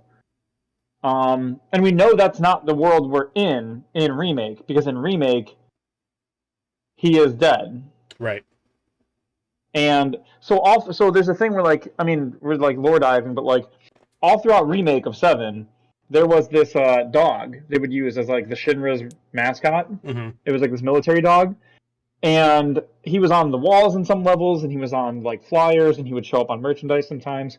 And then at the end, when we saw the Zack survive, Zack survived the military encounter, and a flyer flew by him, and it was a different dog. So it's a different timeline than the one that we're currently in. Right. Which would make sense because the whole point of Remake was that, to our understanding, the best we understand, Sephiroth had found a way to go back into another timeline, and he was rewriting history, or Sure. attempting to rewrite history anyway. And again, spoilers for a game, but whatever. At the end of Remake, the main crew ends up killing the arbiters of fate, which were basically these spirits that were sort of trying to keep the timeline the way it was supposed to be. And when you kill those things, and it opens up the timeline to be off the rails now because fate is gone. They show Zack survive his encounter with Shinra pretty much at the exact same time, and you see the spirits forming around Midgar where he's fighting, and then they dissipate as if they had also been eliminated. And that's part of what somehow allowed Zack to survive his encounter in his timeline. So we're dealing with two different timelines: the one where Zack survives, and the one that we're currently in Remake, which is a sequel to the original 7 in another timeline from the original 7, because Aerith was being told by Aerith from that world what Sephiroth was planning. That's the only reason she knew what was happening. And that's why you're getting these flash forwards where Cloud is seeing the memories of the other times they did this already with Sephiroth. So whatever's happening, it's spiraling. But the only change that needs to happen in Remake, in Reunion, I should say, in Crisis Core Reunion, would be to have Zack survive that final battle. Right. You could pretty much tell the rest of the story beat for beat, and it wouldn't make any difference. They could change some nuance. But they could. Yeah. This is a chance for them to either retcon things, not even retcon, because it's a new timeline, right? So they could do sort of whatever. I mean, we could even have a Sephiroth redemption arc with this Final Fantasy VII going forward. We don't know. They could have possible. Two Sephiroths. One's okay, the one that has had his shit together didn't lose his fucking mind, and right, yeah, exactly. Who knows how the time's gonna go? Right. Yeah, it could go anywhere. I mean, I guess we'll have to wait and see. I know right now it seems like the Sephiroth we're dealing with just basically wants to do a mulligan. He lost and he's just not happy about it, so he wants to mulligan. But like you said, this could even be maybe the Sephiroth from Zack's timeline isn't a wacko. Sure. Or came to grips with this whole thing with his mom. And that's the thing also. That's one thing that people are excited about with this too, is because old 7, you had stuff like Dirge of Cerberus, and you had stuff like Crisis Core, where they explored these beats of Genesis and Angeal. Angeal being the guy who was Zack's mentor and gave him the Buster Sword, and Genesis being sort of a precursor to Sephiroth, another person who was powerful and wanted to be a hero, was in Sephiroth's shadow, and then kind of had a mental break when he realized he was a monster, and went through the same kind of shit Sephiroth went through later. That never got resolved fully because there was a hidden ending with Crisis Core where Vincent met up with someone or something, and it was a Genova project thing was happening that still involved Genesis. Genesis was still alive, and Geo was still alive, and they were meeting in a cave or something. And nothing ever came of that because, for whatever reason, whatever they planned for that never went anywhere. I think Dirge of Cerberus didn't really sell well, and so Dirge of Cerberus didn't get any more content. And then Crisis Core sold, but never got any expansion or content. And I think they moved on to the Remake universe. So I think this is a perfect opportunity for that whole Genesis and Geo story to actually be fleshed out all the way and have meaning instead of just being a dramatic cliffhanger, mysterious thing that never got resolved. Sure. Although, to be fair, we also have Ever Crisis coming. To be fair, yeah. And Ever Crisis could also be the resolution to their story as well in a way that doesn't... Because Ever Crisis seems like it's going to be a retelling of 7 more point for point. Like an actual remake of 7, but with the... what do you want to call it? I don't want to call it low effort because it's not low effort. It is good, but not hyper realistic, not crazy photogenic version of it. But honestly, with the name Ever Crisis, it also makes me wonder if we're just going to be looking at other timelines that Sephiroth is messing with too, or something. Who knows what we're? Who knows? Yeah, it's very possible. It could be anywhere. But yeah, Final Fantasy, it's cool as shit. Sorry. It's cool as shit. Ladies and gentlemen, let me be clear. Final Fantasy is cool as shit. People may think that Final Fantasy 7, Final Fantasy games don't excite people anymore. Not true. God damn it. Get out of my head. I love it. So, Jesus Christ, dude. We also got an announcement for Octopath Traveler 2. Again, another unexpected game announcement. So, oh yeah. I'm gonna have the giggles now. again with the font. So yeah, Again looking with the font, again with the font. Um, the triangle strategy font. Remember when I was yeah, sending you triangle strategy memes for like a year dude, they were with the that stupid best. font? That was the best. See, that would be a great feature for that Discord forum thing. Is just Oh yeah, just stacking those just memes random shit. Yeah. just to piss Dark off. Oh my god. Yeah. Oh man, but yeah, this looks fucking phenomenal. I'm here for it. I'll watch it. I'll Yeah. play this all Absolutely. day. Big fan of the first one. Oh, big anime titties. There we go. I'm in. So anyway, Oh, the dancer. Or no, she's the thief. I think. Yeah. was he? Yeah, I think she was the thief character. I don't. Can Square do You're a gonna game play her. without goddamn someone with cat ears? For Christ's sakes! No. Apparently not. What for? There you go. Um, no, we cannot. Apparently not. Claire says no. So, yeah, Oh my this looks god. great. I'm excited for it. Everyone's excited Oh yeah. for it. If you're not I'm excited to excited beat for up it, you townsfolk probably don't have a again. pulse. You what's up? I'm excited to beat up townsfolk again. Dude. True. Someone's just knocking out townsfolk. I was like, hey, look what I can do. Yeah, dude, you got the whole town. I was like, do it. Do it. So yeah, that pretty much wraps up Squaresoft's offering there. Moving on to other notable third-party announcements, we have Tunic, your game. It's coming Yes, to the Tunic is Switch. fantastic. Um, Everybody should play that game. absolutely play that game. If you like Zelda, if you like Souls elements, I guess you could say, like light Souls elements, this Yeah, I game's for wouldn't. you. It's I not don't even like that to hard. mention Souls because I feel like calling it a Souls turns people away. And yeah, it And invokes like it's way the too hard. It's game's not. the game's pretty forgiving. You can get killed easily. A Hmm. lot of enemies will kill you easily. You can wander into places where you're not supposed to be and get murked by rats with sniper rifles. Don't ask. Sure. But and the boss fights are tough. The boss fights are intentionally and I absolutely did. I think for the last fight of the game, Hmm. I did actually turn on. There's an option in the settings to make it so you just can't die, and I turned that on for the last boss because it's hard as shit, and I Yeah, wanted to I know clear you were it. working on that for Um, a minute too. yeah. I didn't just like be like, oh yeah, oh it's hard. I'm not gonna bother. I could have beaten him without it, but it was one of those like the Time night that I investment. was playing, I had already played like an hour and a half, and I was like, okay, either I turn this on and I beat this guy now and get my ending and move on, or I come back to this again tomorrow and maybe burn all of tomorrow doing this. And I'm not the kind of person who likes to burn multiple hours in a game and not feel like I made progress. Right. So, but that's the nice thing is you can turn that on if you want to, and if you don't want to, you don't have to turn it on. You can just play it the normal way and kill the guy. Um, it's really cool that they give you the option to just if you want to, you can. Sure. Um, but like fantastic exploration, really good level design, really good puzzles.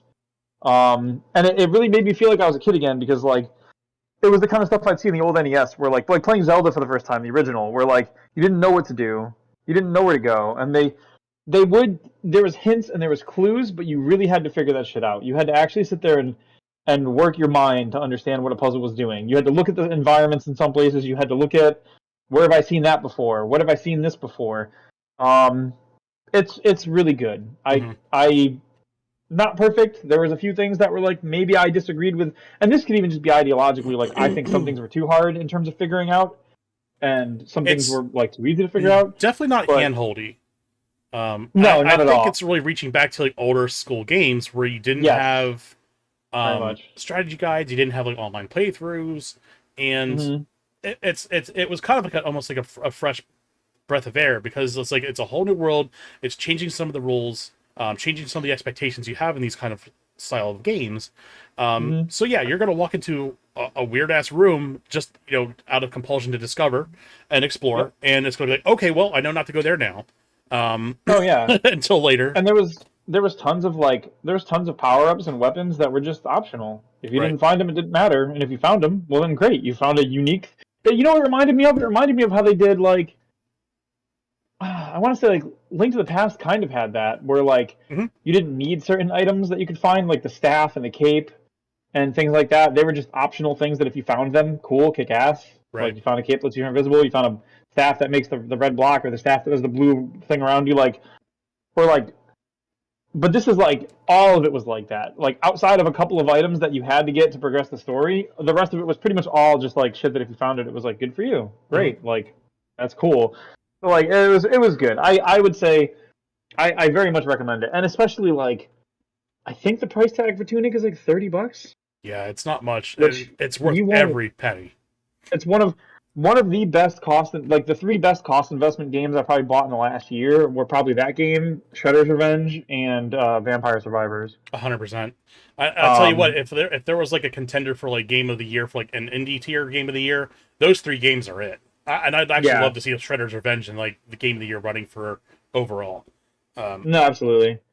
Yeah, dude, Shredder's Revenge was like they nailed everything about the '90s oh my arcade god, dude! games to a I mean, T, dude. yeah, they got oh, what's his name? He did the Sonic the Hedgehog soundtrack as well for Sonic Oh yeah, Mania. yeah.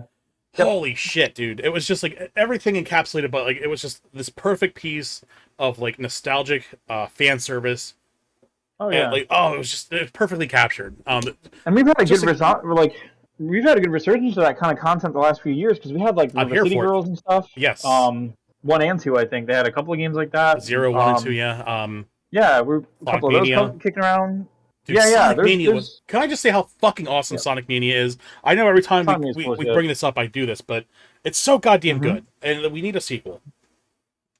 Yeah, Sega continually blows my mind with how like not on the pulse they can They're be with stuff like that. they're like if Um, there was a game of like hopscotch, they're on all of the wrong squares at the wrong time, and it's like I will give them holy credit. shit. I will give them credit so far for Frontiers. I don't know why they went about the way they went about showing us Frontiers, but every time they show us Frontiers now, it's like they're starting to realize what they should be showing. Because every time I've seen a Frontier trailer or a gameplay thing, it's been looking significantly better every time. Right. And nothing's changing. They're just changing what they show and how they present it This so has that it doesn't been feel like a weird, disjointed Sega game. It actually feels yeah. like a very cohesive Sonic game that's interesting. This has been It's the strangest wild. high risk, high reward ad campaign I've ever seen a company do. It's like they're every time they Yeah. release a new thing, it's like, okay, now this game actually looks like something that's not a pile of dick. Like Well, yeah, the first time we saw it, they just showed us gameplay, and it was like in like a it was wannabe Breath of the Wild right. coast of like islands area with like grass and rocks, and you were like climbing shit and you were doing things, and it was like, what is happening? None of this really makes any sense. It's not very cohesive. I don't know why we're here. Hmm. What are these attacks we're doing? What is happening with this and that and the other? And then the next one we saw was like an actual trailer of footage where they showed you inside old Sonic levels, and they were like, you're actually going to the old Sonic levels as part of like remembering these things in his head, and that's why you visit them. And it was like, okay, that makes more sense. And then they showed us more of the running around the world, and it was like, okay, this looks better. It looks like we're actually cohesively moving around, and the levels are designed for this better. And then the third one they gave us like a full trailer with a whole new song that was really good, and like a narrative stuff happening, and then all the gameplay footage of that looked like it kicked ass, and it was like, why did what happened? Who directed that first footage of I don't know. It's like, are you remember the guys guy was like developing falling this off side the by side wall? as you're making the trailers? Because like, I is that why remember your game worlds are empty? And all of a sudden, there's like a shit ton of stuff to do in these game worlds now. What's going Well, remember on? the very first footage we saw, the guy wasn't even doing it right. He was like falling off the wall and having to go back up. And we were getting those jerky moments like from Sonic 06 where he'd be like running a loop de loop and he would stop part way and just kind of be like, oh, and then like kind of Hmm. keep going. And we're like, oh god, this looks terrible because it did. And then all of a sudden they were like, okay, maybe don't show people who aren't playing the game right, and maybe don't show people who are like fumbling the mechanics. And then it was like, oh, if you actually cohesively play the game, it looks like it compiles well into a thing. It was the weirdest shit to show it the way they showed it. I think they were trying to go for like how Midnight Suns did it, where they like did like a breakdown up front of like what the Hmm. game's gonna play like, but they didn't have anyone talking, and they didn't have a person cohesively playing. They just had a dude running around or something, and it was Yeah, like, okay, something about that first like, trailer they shit the bed hard on, and yeah, because remember everybody was like, oh god, more Sonic 06 shit, and then it was right. like, and then we got a full trailer, and people were like, okay, it didn't look that bad. And then we got like a launch style trailer with like full content and voicing and all the shit and the music, and it was like, oh, actually, this slaps pretty well. It's like you Uh-huh. just have to actually give us this shit, and we'll be fine. It was so weird. It was I've never seen a game go from like this looks terrible to this looks great without the game actually going through an overhaul. Right. It was the weirdest thing. I don't know. It's so bizarre.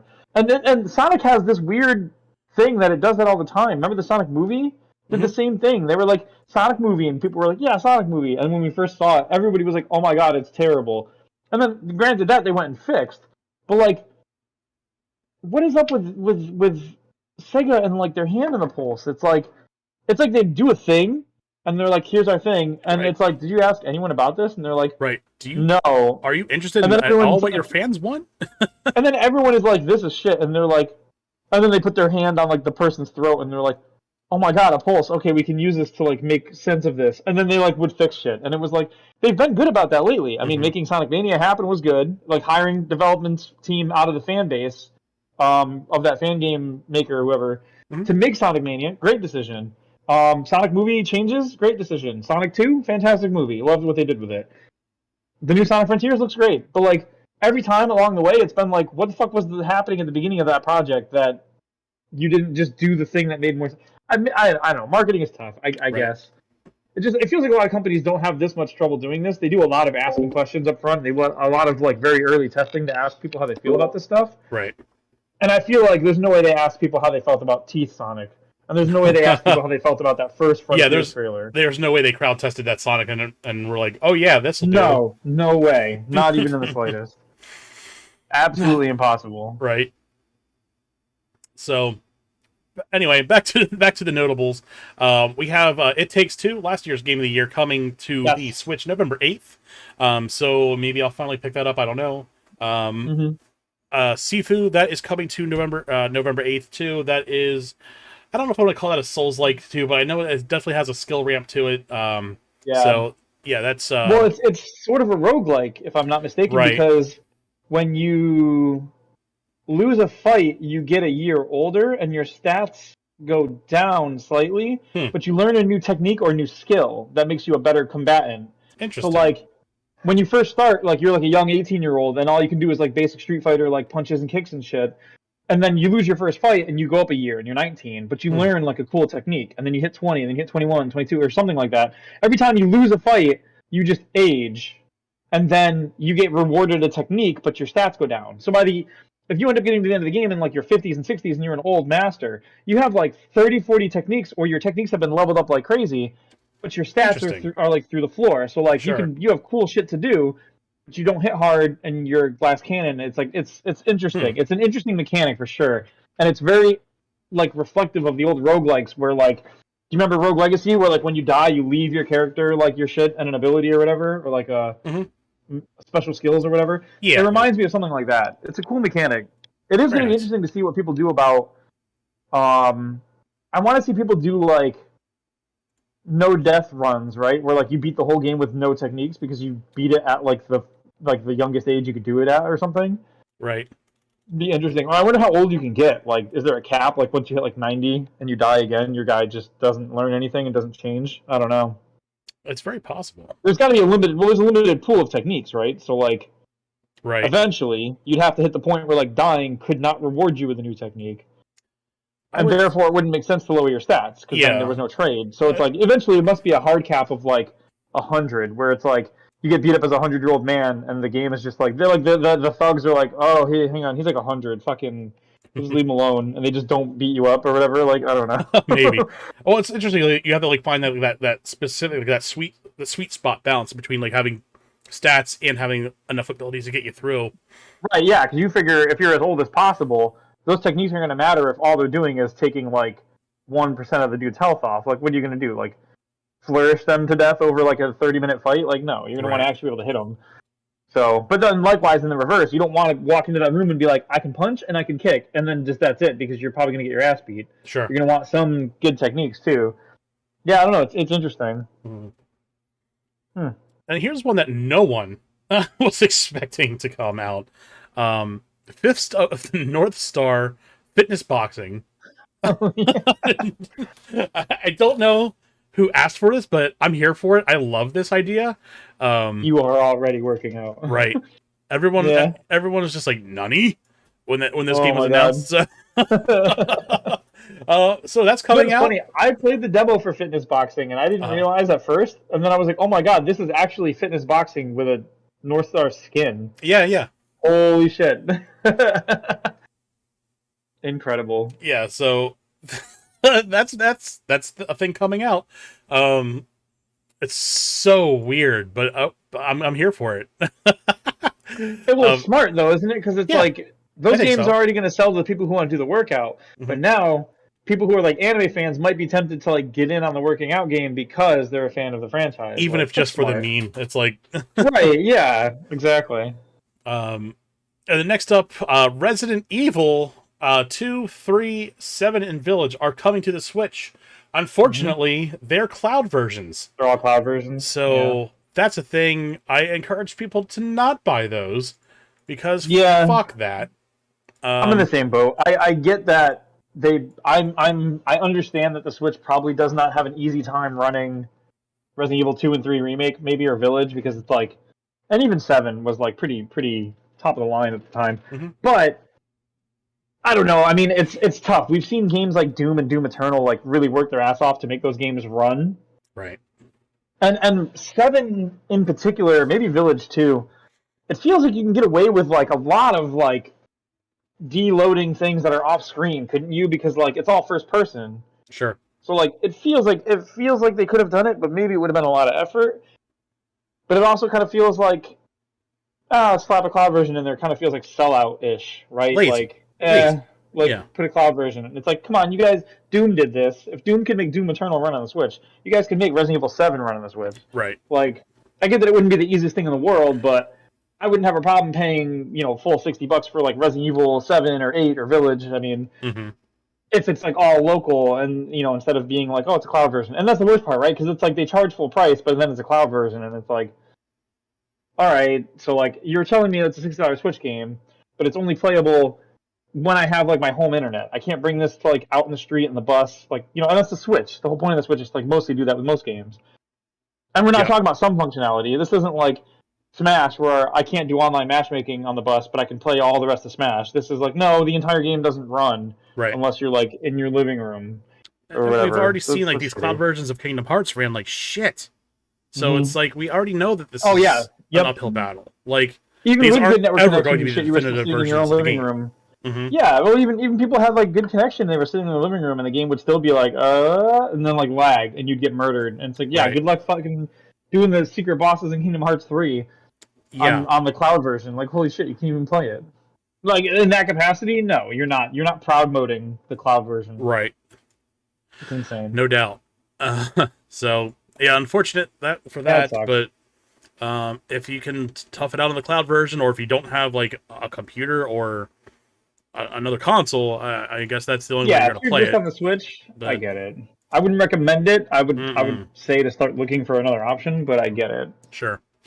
Um, Rune Factory 3, that's coming. No release date on that one yet. Another farm simulator, Fae Farm, coming in spring of 2023.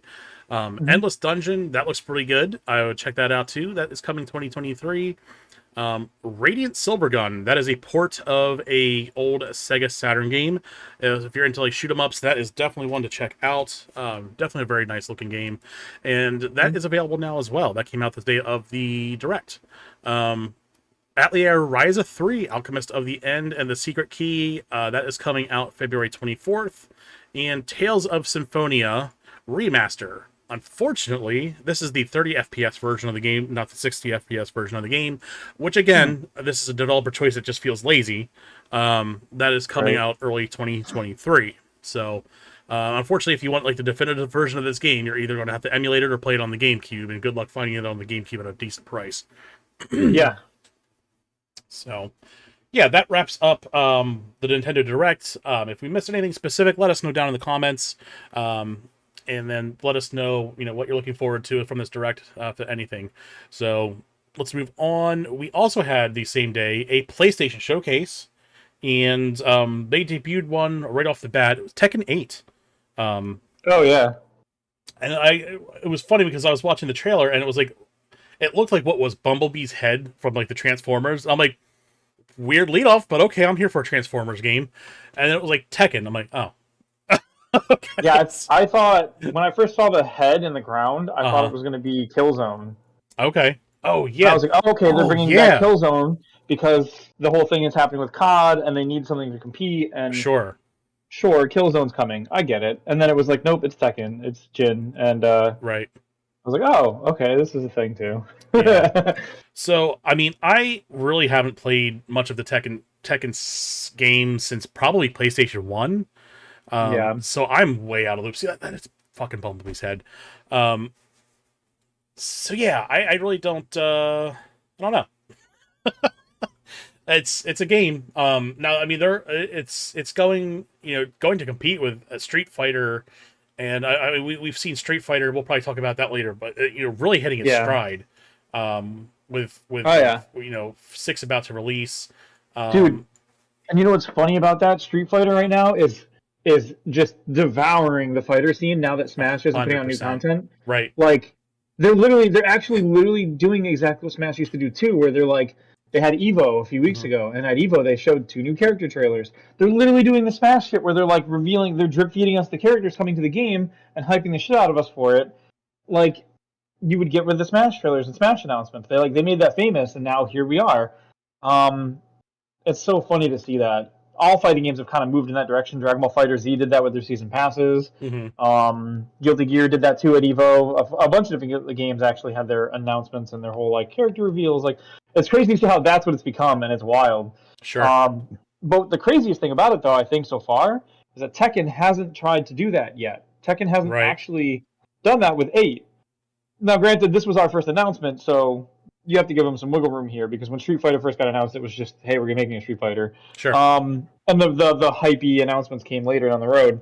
And Tekken's done it before. Remember, Tekken had Noctis from Final Fantasy 15 as a guest character in 7, Mm-hmm. and they had Negan from The Walking Dead when that was still a thing, like 15 years ago when that was popular or whatever. I don't know, but yeah. So like they've done this shit too. They've had that same playbook, and I feel like it was all spawned off of like Smash Brothers doing that shit originally.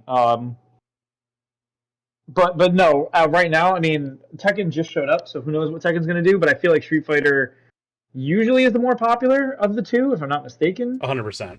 I don't have numbers to back that, but I'm pretty sure more people will play Street Fighter than Tekken. But on top of that, Street Fighter is in prime position right now to hold that field. They are the ones everyone's talking about. They're front and center. Dragon Ball Fighter Z is sort of on a downswing because I believe all their extra content finally came out, and so now it's just kind of in the Smash Brothers category of like over, Mm-hmm. and we're waiting to see if they do more or not. Street Fighter is always in a good place. Tekken is Tekken. There's actually another one that we're not hearing about, and I don't know who's going to start mentioning this. But the guys who make League of Legends have been branching out and making other games. Remember, they did like a League of Legends RPG, Mm-hmm. that Crown King game or whatever. Mhm. And they made a mobile game. They're also working on a Street Fighter style fighting game. And they did one video and they showed us a couple characters doing mechanics and attacks and everything. And then we never saw it again. And that was like probably the beginning of the year. So that's still in the wind, and we don't know when or where it's coming from. Hmm. But that one looked really good. The gameplay and the mechanics of that was very Street Fighter, but in all the right ways. Sure. So that's a thing for fighting fans coming down the ropes. But like, dude, it's a good time to be a fighting game fan. Dragon Ball FighterZ is great. Street Fighters looks great. Tekken looks great. What we've seen. Yeah. And Smash is obviously at its peak. It's never been better. All the characters it has and everything. Right. And Evo just happened. Guilty Gear did good. I mean, you've got Grand Blue Fantasy, I think it's called. Mm-hmm. There's or Skullgirls. There's a few other like niche fighters that make good appearances every year, like Evo and stuff too. The fighting game community is eating good right now, and with Street Fighter 6 coming, and now with Tekken 8 coming, and this arcane like League of Legends fighter in the works too, they've got plenty to look forward Sure, to. absolutely. I think Final Fantasy, Street Fighter 6 is going to pop off. I really think that they've got something. Yeah, sorry. Yes, I think they've got. You're good. I think they've got some lightning in a bottle with this release, especially with the styles that they're doing, the stylization of like the paint splattering, the first person story mode, like the character creation, all kinds of stuff that they have going on in this game. You can play the old Street Fighter games in the game, like there's an access to like play the old Street Fighter 2 game. I'm not sure I can't remember which version of it, but it's Street Fighter 2, one of those like 400 line probably 2 Turbo, subtitles, right? Because that's the one everyone likes. Yes. If it's not Turbo, that would be a miss, right? Because like that's the one everybody plays or whatever. Right. Yeah. So yeah, it's definitely pretty cool. So it's again, I'm No, I not agree. into that genre, but as an outside objector, it looks I like like, this whole scene is yeah, about to pop off. So I'm but there. that's the thing. I don't ever really play them, but I Hmm. orbit them, and I like Right. the hype, and I like interacting with the community because those are some of the cool. Like you get some chuds in that community, but in general, you get a lot of people who really enjoy games in that community who are having a lot of fun, Yep. celebrating and hyping up the games, and um, it was rough for a little bit because like Marvel vs. Capcom was one of the big franchises, and then they put out Marvel vs. Capcom Infinite. Do you remember that? Yes. And it like bombed really bad. Like, and it's like it's a prime IP mashup. You've got Mega Man X in there. You've got Guardians of the Galaxy characters like Rocket Raccoon. You got Monster Hunter was in there. The Monster Hunter Hunter was in there. Like Hmm. you had a bunch of like you had all these cool characters and people were really excited. And it didn't work. Like the story was cool as shit. You'd probably love if you should sit down one day and just watch someone play through the story mode because the story's kick ass. You've got Sure. Ultron, the Marvel villain. Hmm. He partners up with Sigma from Mega Man X and Sigma. becomes like Sigma Ultra or something. Yeah, yeah, Oh, that that's guy. interesting.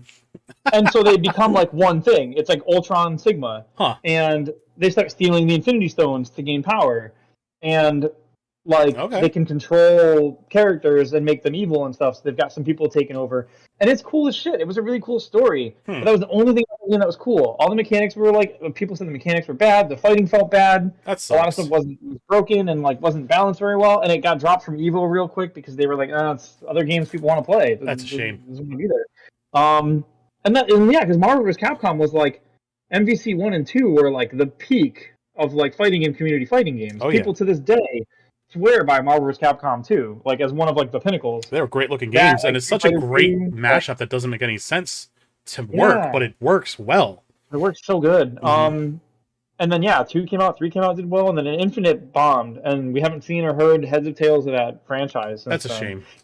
People thought 2 might get a remake or something Hmm. because that's a good way to bounce the franchise back is to like make a remake of a game that people did like and not Sure. fuck the remake up, and then get that positive momentum into another sequel. Hmm. We haven't heard anything. People thought maybe it'd show up at Evo. Nothing.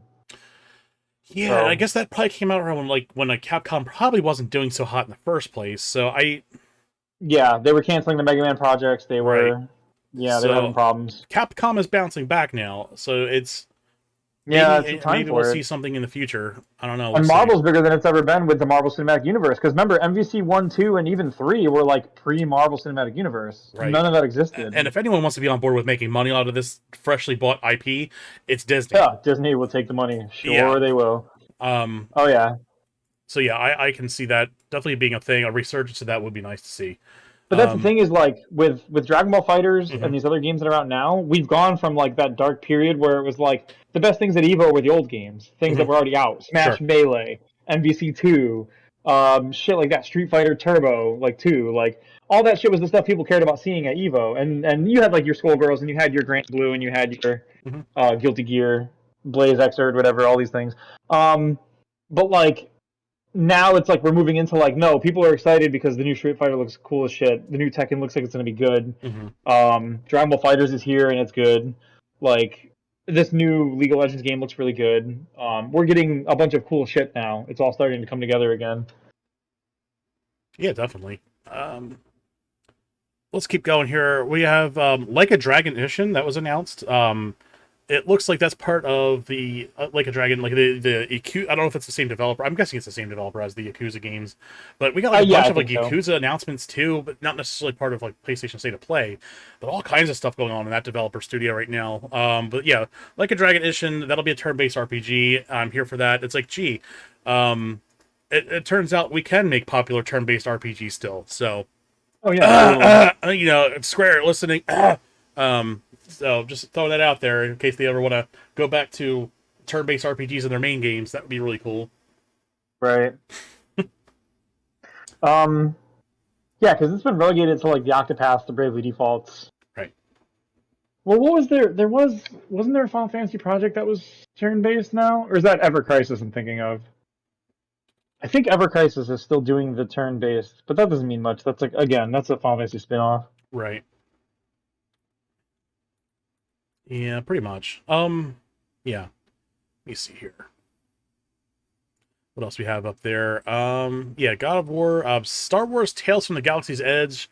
That's coming to PSVR 2. Mm-hmm. So if anyone's interested in taking a look at that, that is definitely a thing. I don't know too much about the VR2 yet. Unfortunately, they did say that there would not be a backwards compatibility with the PSVR. Yep, And that that was rough. did not go over well. Yeah. And to the shock of no one, I mean, people on the internet were pretty pissed off about that. You have an entire gaming system there, an ecosystem that you can't get rid of because you have to, if you want to keep the PS4, the PSVR stuff, you have to keep your PlayStation 4. You have to keep all the stuff on all the hardware that connects to it, Mm-hmm. and you can't upgrade it to like this newer VR set that looks like it's a lot more lightweight. It looks like it's a lot simpler. You don't need the additional adjuncts like hardware to hook up to your PlayStation 5. The PlayStation 5 is doing all the work for you. Oh yeah. So yeah, it's kind of a disappointment, and I think it's a huge marketing mistake, to be honest. So yeah, I don't know. Yeah, yeah, it's tough because it's one of those like I don't usually care about backward compatibility that much because it's not a big deal, but like this because it's not a console, it's more like a peripheral. It feels weird to not have backward compatibility, right? Like it's one thing, it's one thing when it's like what do you call it? PS4 to PS5. Hmm. No backward compatibility. Yeah, I get it. It's a new console, it's whatever. But like this is like because it's more of a peripheral than a whole console. It just feels weird to like not do backward, I guess. Right, no doubt. It doesn't feel like they should be so separated that that doesn't apply there. I don't know. Sure, I hear you. Let me take a look here. What else do we got? Demio, that was another game that was brought up. Another PSVR 2. So that one looks interesting because it's a card game. Mm-hmm. Much like a Yu-Gi-Oh! Or a Magic the Gathering that's played in VR. So I'm interested to see where they go with that. That would be pretty dope. It's one of those things where you can just kind of be like, your move. I don't know. You can bust out all the Yu-Gi-Oh memes as much as I Yeah. don't know much about that problem or much about that whole series, but yeah. So that's a thing coming to VR as well. And next up we have God of War. Yep. So that was a thing. I don't know. Again, this is a series I really have never gotten into, so I don't know too much about it. But they are releasing a pretty cool controller for it, and I'll bring up the trailer here Yeah. in a second. Here, give me 1 second. Oop, there we go. So, I don't know. What was your takeaway on this one? So, well, so it looks like what's going to happen here. So, for people watching at home who haven't played this game, and again, spoilers for a PS4 game that I think was probably like 3 or 4 years old by now. It's definitely been a little while. Um, it's it's a continuation of the previous God of War, and what's going to happen now is we have him and his son, and his son is Loki. I forget his name in the game because they don't call him Loki, but he's Loki basically. And over the course of the previous game, we found out that he at the end of the previous game we found out that he was like was it I think it was Kratos was fated to die. And so now going into this game, you're seeing like the kid's a little older and he's got a little more going on, but he's got this sort of conflict with his dad here. You can hear what he's saying, right? He's like talking about protecting him and like, well, who's gonna protect you or whatever? And he's like, well, I don't need to be protected, but he knows that his father's like fated to die because it was shown at the end of the last game that it's like he's going to. So Kratos is like dealing with like the impending Ragnarok and everything, but his son is dealing with the impending death of his father that was like foretold to him. Right. So you've got this sort of conflict going on where like he keeps telling his dad, he's like, well, who's gonna look out for you or whatever, and he's like, well, he doesn't. I don't think. Or do I have it backward? Maybe Kratos saw that he was gonna die. I think Kratos saw he was gonna die on the scroll, and Okay. probably his son now found out about it, and that's why his son's being like he's being. Hmm. Um, I like what they're going with this because like the last God of War and the current God of War are both, like previous God of Wars were like very straightforward, beat the shit out of people, revenge, murder. I get it. This Like was a little bit more story heavy. now that they've developed Kratos' character from like just a vengeful dude who wants vengeance for a good reason, like now he's got like stuff to protect and he's got stuff to care about and he's willing to make sacrifices, and it's like they're doing this whole really long character development with him, and it's really cool. And it's nice to see that his son's not just like a MacGuffin who's like here to be the emotional through line for the player to like feel bad for Kratos. Sure. He actually has his own motivations and he actually has his own everything involved too. So in like Greek, in like the Viking and Norse mythology, Loki is the one who kind of like brought on the onset of Ragnarok. So yes, are we basically? It seems like there's a setup. We're going to kill off Kratos. His son's going to take over and possibly bring on the end of the gods for in the Norse area. Quite possibly, yeah. Okay. Yeah, well, that's the thing. We could almost go full. That's the thing. They could do it if the writers wanted to. They could have this be a full circle thing of like. See, I don't think they would. They could have his son be the next Kratos in that sense and like kill the gods of the current realm, like Thor and all them. Mm-hmm. But I don't think they want to do that because the whole point of God of War 4 was breaking the cycle and not being the monster that you had to be, like breaking your fate and everything. Which is funny because the whole point of that game was not to be the monster, not to break your fate. And then at the end of the game, we found out that Kratos was fated to die. And so now we are still working to break fate and break the cycle, but breaking that cycle of predicted fate might entail his son being forced to pick up his father's footsteps and restart that chain of events. You know what I mean? It's weird because like you don't want to write yourself into the corner where he has to be another Kratos and kill everyone. Sure. Because it's bad writing, because it ruins all of what 4 was about. Mm-hmm. But now he's in the pincer between doing that and maybe saving his dad, or like, will he go down that? I guarantee what's going to happen is Kratos is going to be trying to walk him off the path and say, even if I get murdered by Thor or if I get murdered by Odin or someone, you can't pick up my chains, you can't pick up my weapons and continue that. You have to like, there has to be an end one way or another. And so it's interesting because, you know, as much as the old God of War games were fun, they were not stories of intricacy. They were very much, I want these fuckers dead, and I'll dead whoever I have to dead along the way to dead them. Hell yeah, like dead them all. Which is that works in its own right, but clearly God of War 4 was going in a whole new direction with God of War, and I think where they're going is great, and I'd like to see them maintain that. Sure. And it looks like they're gonna. I've been to ramble about that. I greatly enjoyed seeing Kratos go from like the Gears of War like kill things like into like a character who actually considers his actions and like all the shit that's happening in his life and everything. Sure. And caring about a family member and having to like, because to be fair, Gears had some like you had Dom and his wife and it was a whole touching moment, yada yada yada. But like, it was cool to see them move in this direction. I think Gears tried to do this as well with Gears like 5. Yeah. And it fell flat for a lot of people. It sure did. Yeah, because he was kind of passing down to his daughter. He passed down to his daughter, but then it was like nobody cared though. Everyone was like, okay, yeah, great. New person to kill people with. And it was like, see, you have to fully divorce it from that concept. You can't make a Gears 5 and be like, it's the sad story of the daughter of the Gears guy, Marcus, doing things now when her dad's like dying or being passed on, but it's like, yeah, but the name of the game is still like brutal murder and vengeance, right? So like, I don't care who I'm playing as at this point. You could have, if God of War 4 was like, you're the son of Kratos and you're out to murder the gods of like the Norse, it'd be like, okay, I don't care if I'm him or not. I'm just gonna go murder the bad guys now, like whatever. Makes sense. It was cool to see them go in this direction. All right. What else do we have that was announced? Hogwarts Legacy got another trailer and an announcement for PlayStation exclusive Quest. Great. We'll move on. Yeah. If you're here for it, you're here for it. Yeah, at this point, I'm just so sick and tired of that franchise. I'm so old. That wasn't changing anyone's mind, yeah. Right, exactly.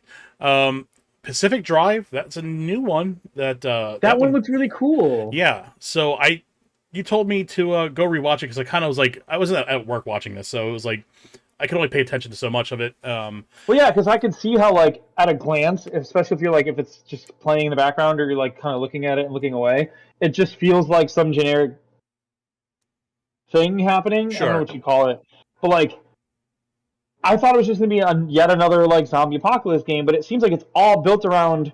It gives me Oregon Trail vibes, or like, what was that other game? There was a game like this it was the Oregon Trail, but it was zombie apocalypse. Remember? Oh man, I It was like an kind of indie know it. game, Yeah, and it was like dude. it Oh was my an Oregon god. Trail zombie game where Yeah, like yeah. you had to like fix your car and you had to like get supplies and people would get bit by zombies. You have to kill them and like it was the same sort of shit though. This is what this reminds me of. It feels like that got fleshed out into like more of a game, and you have to get you have to get stuff for your car and you have to like get supplies and then you have to like outdrive like these. It seems like you have longer like long driving segments where instead of just saying like I went from city to city, you actually have to navigate around shit, Right. and it feels like a cool experience. So it's called Oregon Trail, not Oregon Trail. Oregon Trail, yeah, Yes. that's right, Yes. yeah. I oh man, I completely forgot about that game. I'm glad you brought that Remember up. that? That's Oh man, super that's cool. great. Yeah, I'm definitely I'll have to go back and check that out too. That's fucking awesome. Um yeah, so Pacific Drive, that looks pretty cool. I'll definitely be checking that out. Yeah, I'm Hmm. actually just kind of like mesmerized by the trailer here. So, yeah, that's pretty cool. What else do we have next?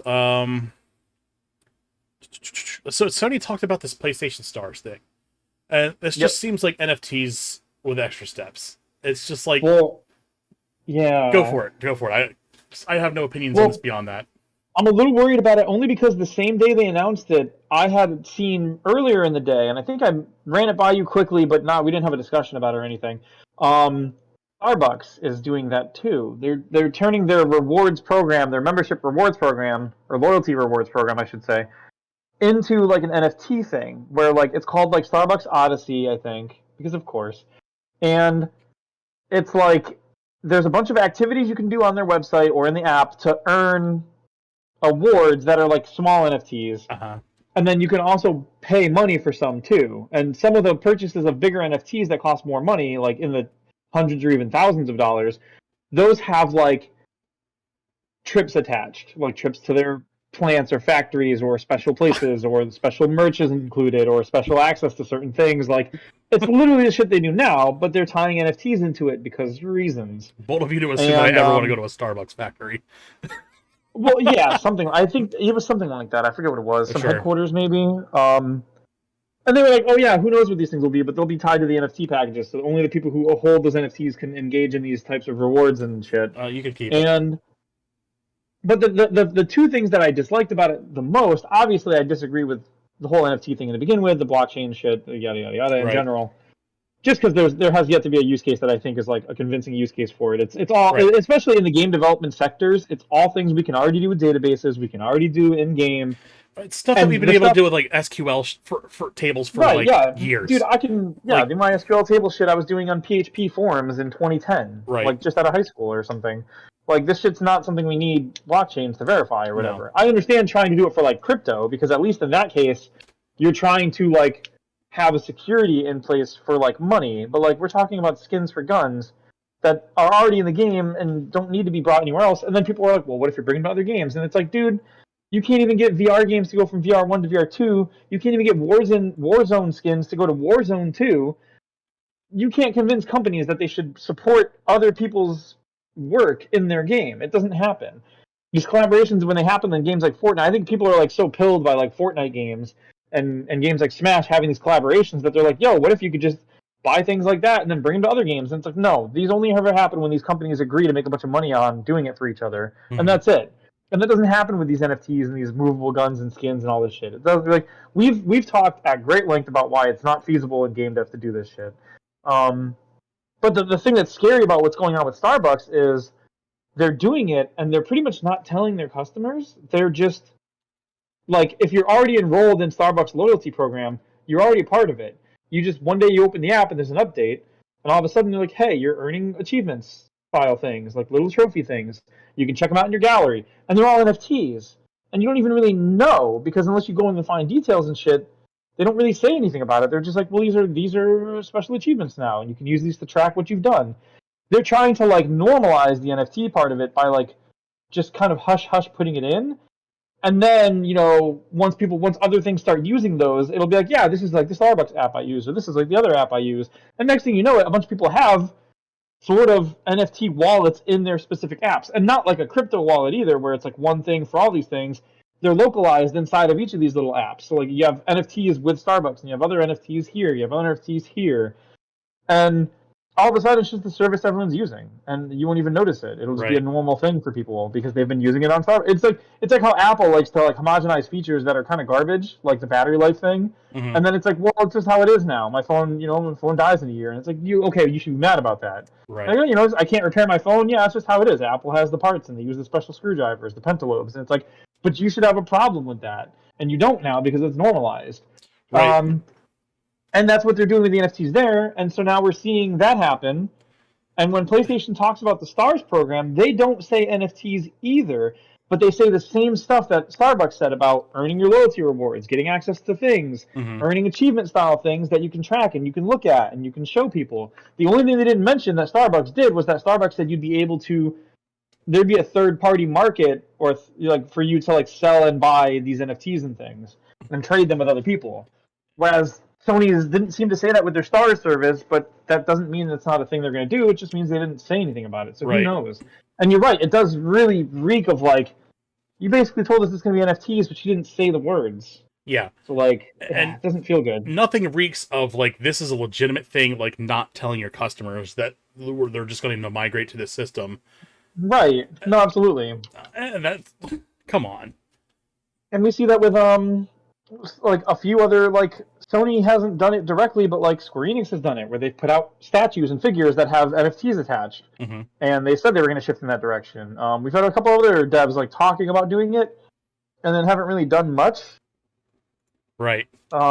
It's just weird to like the Starbucks thing is it's subversive. Like you're just signing people up for NFTs without telling them that they're using it, so that because then what they're going to do is a year down the road, it's going to be like, what's wrong with NFTs? And you're going to be like, oh, these are the things I dislike about them. And you're like, bro, Starbucks uses it for their system, and everyone's fine with it. And it's like nobody knows that's even what they're using though. Hmm. They're just using the app the way the app seems to function.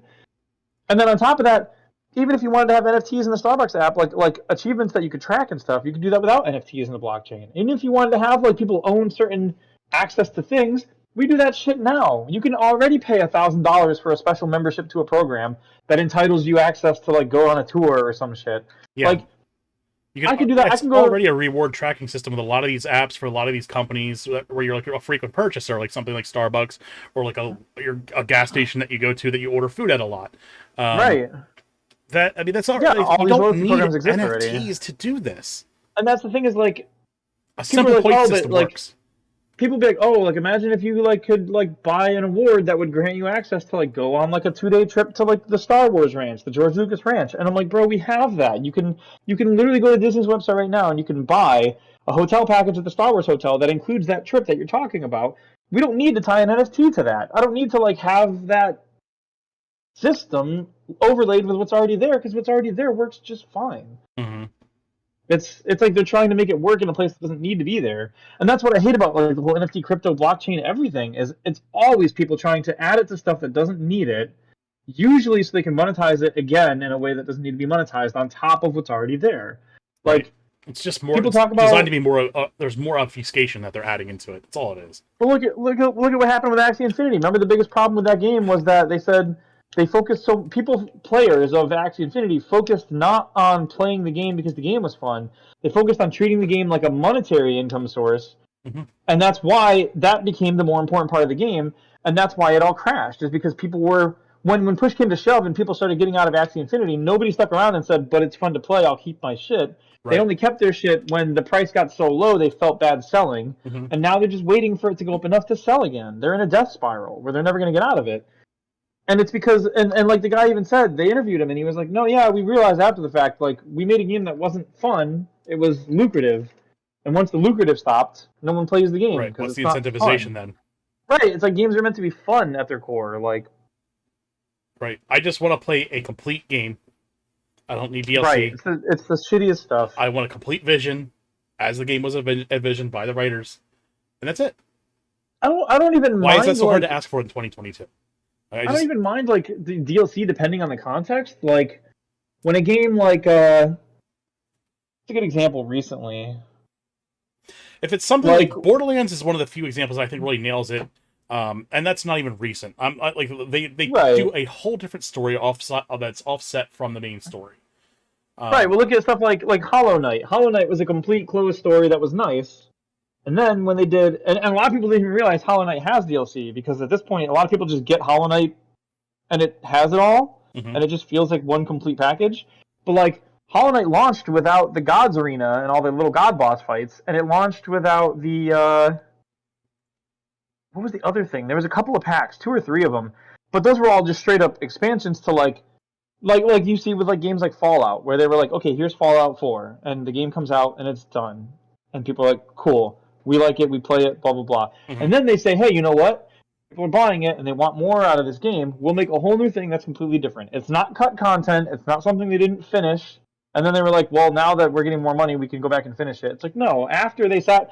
Witcher is great about this stuff back in the day. Witcher would be like, here's Witcher, complete game, great package, great experience, da da da da da. And then people would buy it and play it and enjoy it. And then they were like, okay, here's what we'll do. Since you guys like it so much, we'll make the Heart of Stone thing. And we'll make the next thing on top of that. And it'll all just be extra stuff you can do if you want to. But it's not mandatory. You're not missing anything really if you don't do it. Mm-hmm. Like, that shit's fine. And I don't mind live service games like something like Final Fantasy where like we're getting stuff over time released because they are creating over time. Right. That stuff is fine. But like, yeah, it feels stupid when like DLC is like if Tekken comes out and all the characters in the game, and then the day Tekken comes out, like the first minute that game is available, you boot up the game, and there's already a store, and then you go in the store, and there's already 5 outfits that cost $5, and then there's also two characters that are $10 a piece that are there and ready, and it's like, bro, you want me to spend $45 on content that's in the game at launch? Right. Why is this not in the game at launch? Like, and And this that's isn't even like DLC, like one extra character skin for a pre-order bonus for some place, which is also stupid. right. But at least I understand that. Like, okay, sure, but like MVC3 had two characters on launch ready to go, Jill and Shumagarath, and it was like, bro, they're done. Put them in the game. They're done. They're Mm-hmm. available. Like, even Smash was better about that shit. When Smash had Piranha Plant, and they said it's going to be ready by the game's launch or whatever, we're giving it to people for free who buy it at launch because it shouldn't have to be extra, and it's only Right. going to be extra down the road or whatever. And it was like, it was insane. No, I totally Yeah, they agree. give people like a Absolutely. bunch of time for that. Yeah, this shit's stupid. And it's like, and again, it's one thing if it's like, if I make a game and I sit down and I say, here's my complete package, and then people were like, man, I wish there was more for this game, and I could be like, okay, I can expand on this part of the lore, or I can add a character in this place that we only went to for a little bit, and maybe flesh that out. That's cool as shit. I have no problem with that. But if I sit down right now and I say I'm going to make a card game with 4 elements, and at launch 2 elements will be there, Mm-hmm. and the other 2 elements aren't going to be there at launch, but I will add them later in DLC. But the game that I have on my table that's a complete game is all 4 of those parts right now, and I'm just going to start piecemealing them out to you guys one at a time. That makes me an asshole. Like, I Right. have a complete product ready to go with all this shit and balanced and everything, and I'm going to piecemeal it to you guys because I can. Like, that's shitty. And that's what drives me nuts about like Sony raising the prices of their games by like $10. It's like don't pretend like you're not already designing these games to bilk us right like day one.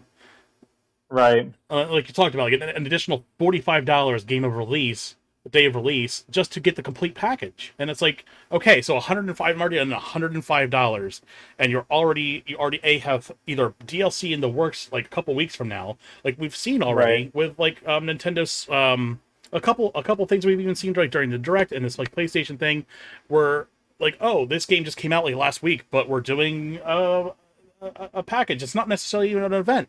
It's just like DLC. It's already coming. It's like it just feels bad, man. Like it just I don't know. Yeah, they're like for example, like Resident Evil Village, right? Mm-hmm. Village has 3 points of DLC coming. Um, there's did you play Village? Am I spoiling this for you? Do you care? I don't care. No. For those of you listening who haven't played Village and want to, and I don't know, spoilers for Resident Evil Village, I guess. Um, what have you seen of Village? Anything? Um, Little tall, bits. tall lady, Tall lady. hat. Okay. Imagine, imagine if Tall Lady wasn't there and there was other characters that mattered. Okay. So the main character has a daughter. The whole premise of Village is that your daughter's been taken and you're going after who took your daughter. Right. We're Mm-hmm. talking baby, right? Like wee babe. Um, so in Village, you spend the entire game trying to get her back, and you find out that she has mutant powers, basically. Mm-hmm. Like Like they literally chop her up into pieces and keep her in jars because she can just survive like that, and she can regenerate if you put the pieces together. It's fucking wild. She has crazy powers. Mm-hmm. At the end of the game, you find out that the main character you are, Ethan Winters, who is the main character of 7 and 8, is actually you died. You basically died in 7 and became like a zombie thing, Hmm. like an amalgam thing. But you kept living as like you had the memories of Ethan Winters still, and you were still driven by what you were driven by the whole time. So like you basically didn't realize you had become like a monster. Oh. You just kept going like that. And that's why your daughter that you had with your wife is what she is, like this mutant hybrid thing, because she has these powers and stuff because you have them from being what you are. Hmm. So it's a whole plot twist thing, but whatever. So at the end of the game, Ethan Winters, the character, dies. He sacrifices his life to save his daughter and Chris Redfield and his wife and everybody. So he's dead. He's no more. So we can't have him in 9. We can't have more content with him really because he's dead.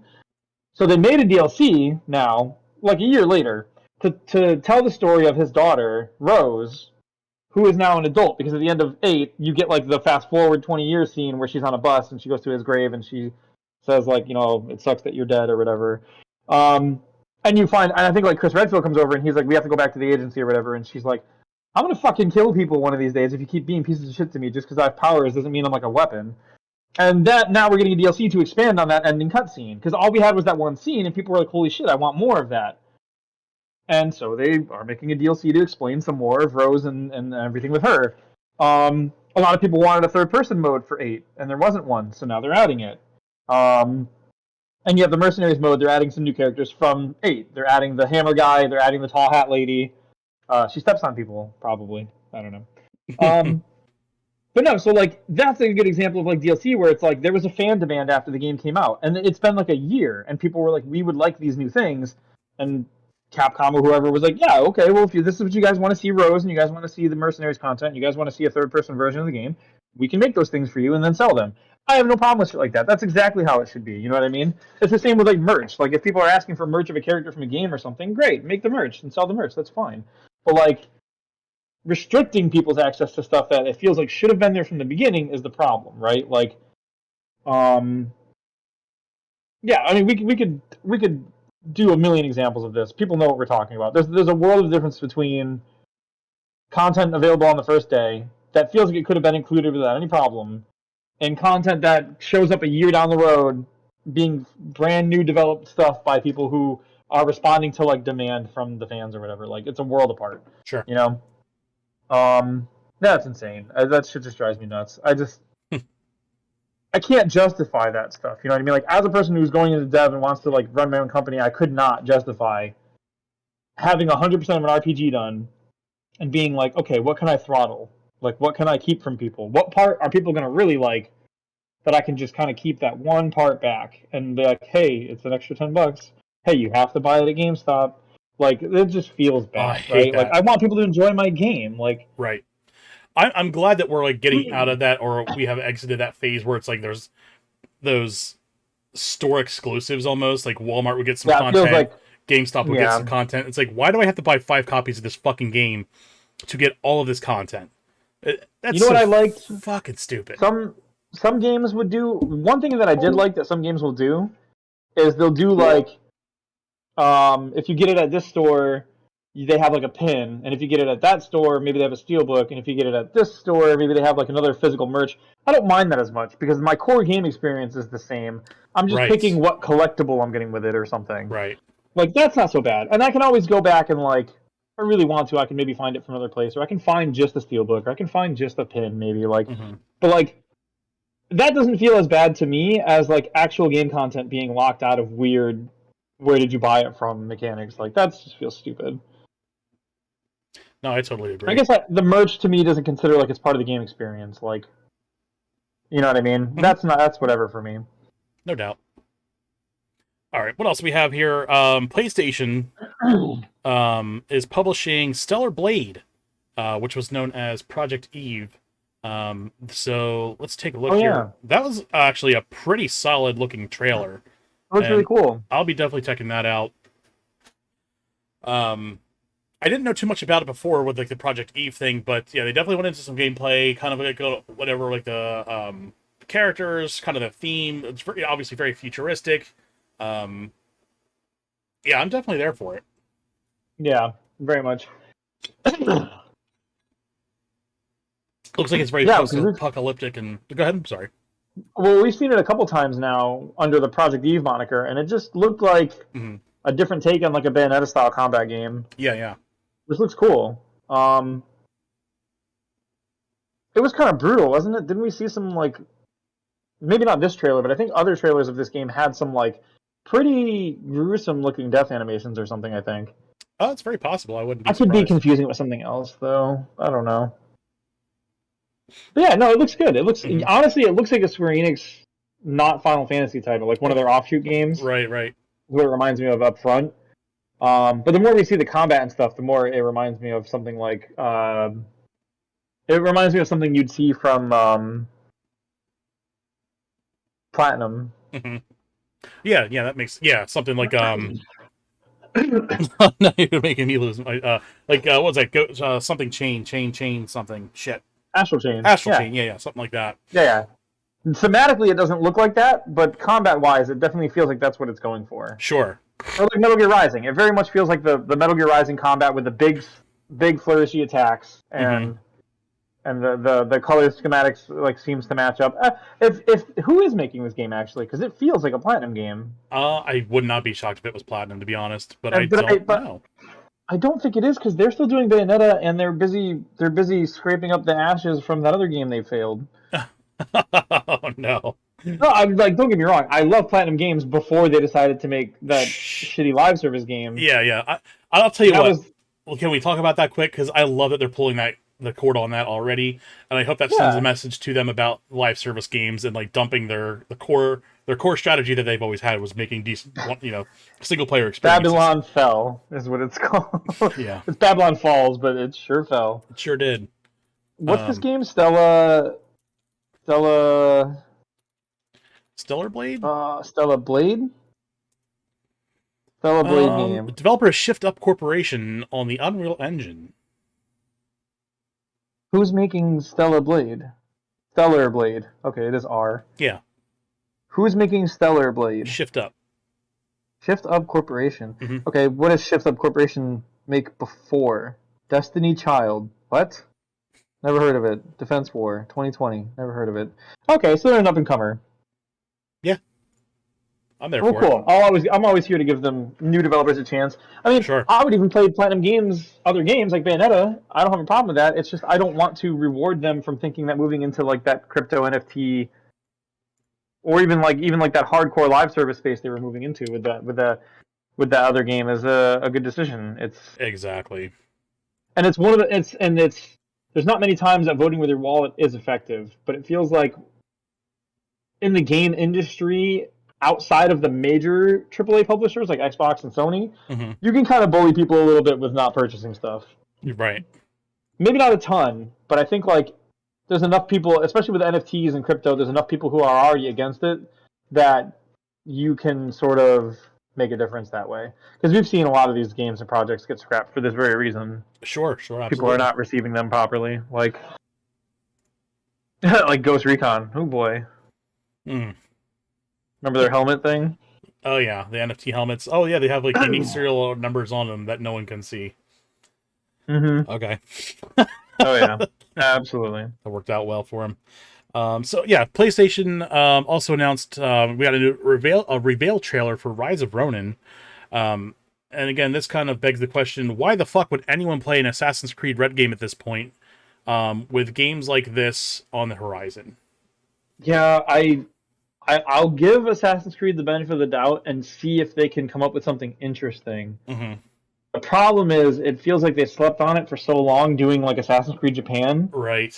that Tsushima lapped them, and now there's another game coming out that also looks like it will be doing a decent lapping of them again. Right. So like you said, if Assassin's Creed Japan had come out when Valkyrie came out instead, there wouldn't really have been competition other than Tsushima. And if it had come out a little earlier when people were demanding, Right. When they're let's go actually to asking Japan, for let's it. go to Japan, let's go to Japan. Sure. Like after Black Flag could have been go to Japan time instead of four games who I don't remember most of them because they kind of blend together. Mm-hmm. Because after Black Flag, it was like Syndicate, I think, and then there was like one in France, and there was one in like Britain with like the pubs and the twins, and like it all just kind of blends into one big Assassin's Creed game that I didn't care about Right. It's just kind of muddy at this until point. like Odyssey, right? Or Origins when they redid it for an RPG style.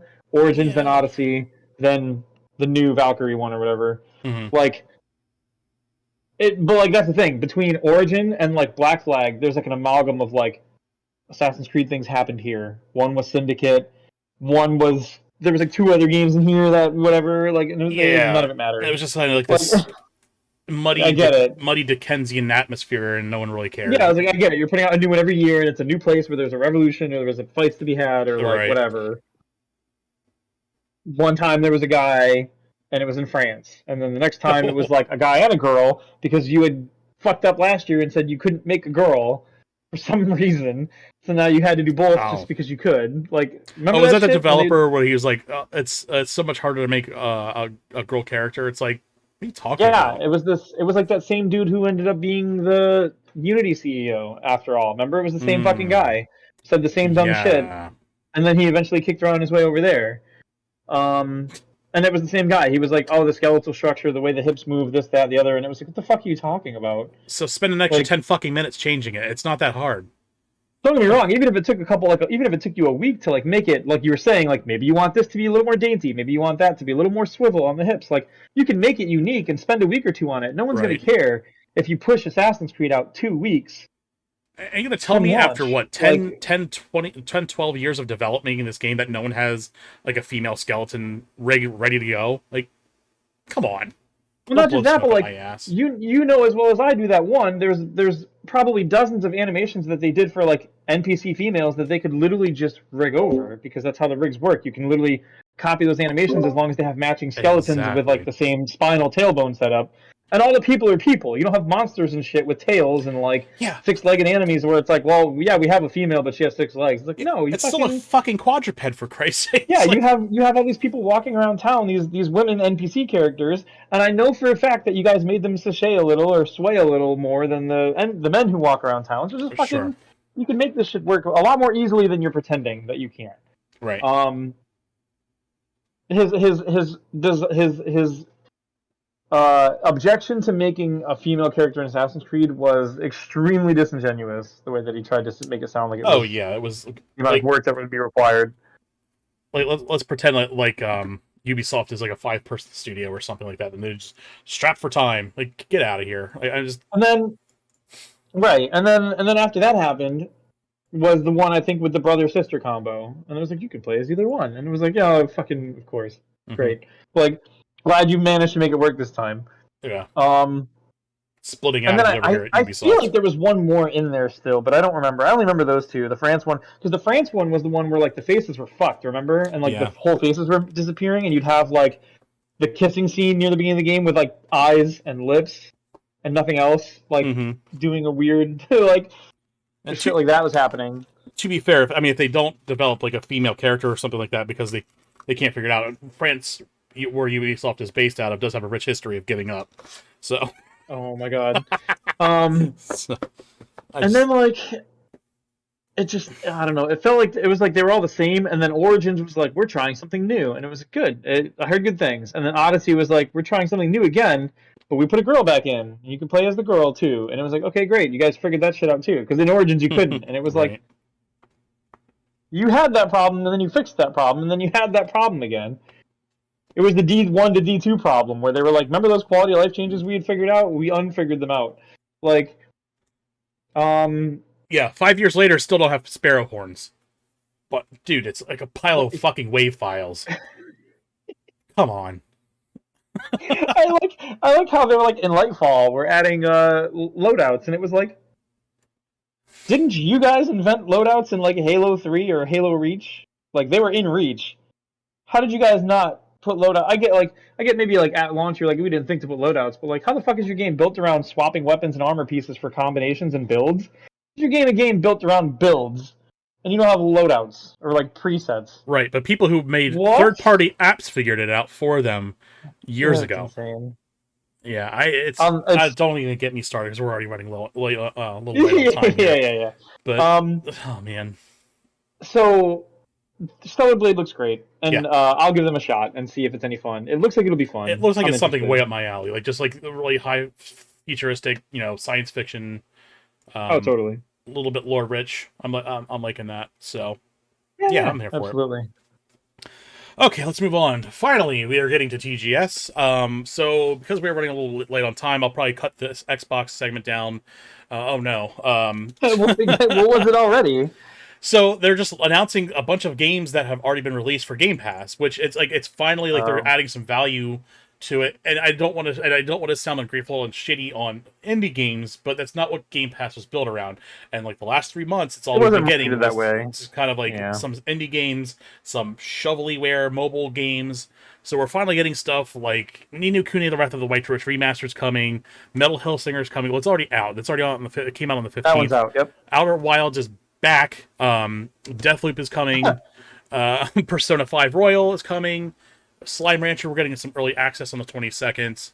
And Valheim is coming to PC only version of Game Pass, which, again, if you already have a PC, you could have been playing this on Steam a year ago when it was like Wait, what was kind the of last popular. one? Valheim? Valheim, yes. What? Just like, oh my god. That game already kind of like came and went. So Yeah, that's weird. yeah. I would get it if Valheim came to Game Pass and then was going to do like the full launch. I get it, but it's still like early access on Steam, so it's like, what is even? Right. Yeah, again, Okay. yeah, you're not wrong. It's still an early access. Yeah, it's weird. So yeah, that's Game Pass. I mean, they are. I will give them credit. They are actually providing some fucking value finally. 'Cause I canceled Game Yeah, Pass like 6 months ago because it was just like, what's I the remember fucking nothing to do point? with it. Um, yeah, it just Last felt time I bad. saw, last time Game Pass had anything on it I cared about was like Tunic, wasn't it? And Yeah, that's that was yep. like March or Yeah, something. that's. I think I canceled it in March or April. Yeah, it was around the same time. I think it was But like the last thing you did on Game Pass, wasn't it? mhm. Or something. Yeah. Yep. All right. So Capcom obviously they did a huge showcase, and this is what they said they were going to do. They were going to focus on do like a big thing focusing on Street Fighter, and then they have like kind of like a second follow up. Still kind of touching base on Street Fighter, Mega Man Battle Collection, Mhm. Battle Network Collection, and we got a trailer for the new Monster Hunter Winter expansion, and then Exoprimal, which is interesting. I don't know if it's going to be good though. Yeah, I couldn't tell you. And that's kind of where we are with that. But so it kind of just reminds me of like Anthem with dinosaurs. Um, I Yeah, don't know that's if what you it saw feels the like. trailer or Yeah. not for it. Yeah, I did. Yeah, it's. I'm not sold. Okay, I'm one of those people. I've never been a dinosaur guy. Turek never did it for me. Jurassic Park as a movie franchise never mattered to me. I'm not a dinosaur. I that's was fair. never a dinosaur kid, and I'm not like a dinosaur adult either. Right. Oops. Speaking of which, not that I care because it's not up my alley, but Mm-hmm. Ark is coming to the Epic Store for free on Thursday. Oh, there you go. Keep an eye out for This that. is a fun grab for anyone who does Epic. Yeah, Ark will be there. that's a game that like if it wasn't such a time sink, I'd probably play it. Um, Hmm. Now the thing is with Exoprimal, it doesn't look extremely graphically impressive. Um, and that's kind of not a bad thing here. And I almost wonder if we Yeah. might see this on the Switch at some point. Oh, I Just can see this on the Switch. Yeah. yeah, just because. But yeah, it looks. I mean, like, I like that armor setup style. It's like Destiny kind of Anthem looking. Um, Yeah. but yeah, I don't know. I don't know. We'll see. I kind of want to wait on reviews for this one. But Capcom, I hope go ahead. my review score for this game will either be a 2 or a 9, and it only factors on one factor. Uh, if the last boss of this game is a giant T Rex getting into a T Rex mech thing, like mech, and being a T Mex, then I'll give it a 9. If it doesn't have that, then it's going to be a 2. I'm Mm, sorry. I don't make the rules. It's just what it is. nice. I hope I hope his name is Tex. It has So to be Tyrannosaurus Mex. Yeah. what if his name is Tex? Then it would be Tex Mex. Tex the Tex Mex is fine. I'm okay And then with he this. shoots quesadillas at you, and I'd be like, "Oh yeah, quesadillas, bitch!" And the battle arena where you fight him is the Tijuana Flats. Oh man. Aim Um, for the weak spot on his back. It's a big Taco Bell. Like, bong bong bong bong bong bong. Like, Hell yeah, dude. I'm here for it. it's getting too late for that. So Oh yeah, we got boy. some more news about Mega Man Battle Network. I am excited for this because this is one of these games that I was like, please, please, please bring it, please bring it. I got my wish. Yeah. So we're getting online trading and battling. I'm excited for it. It's not going to be Oh, that's crossplay, cool. which that would be a pretty big expectation to have this as crossplay. But I'm glad that we're getting some online features for it. I am fucking excited for this. Digitally, this is going to be 2 packs, but if you buy it physically, it will be 1 pack, and it's going to be all games smashed into one. So I am definitely picking this up, bar none. Again, and I made this point earlier on Twitter. We got a Nintendo Direct with no Game Boy Advance, no Game Boy Color.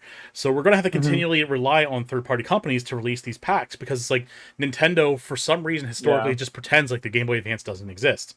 And like some of the best portable titles have been locked on this system.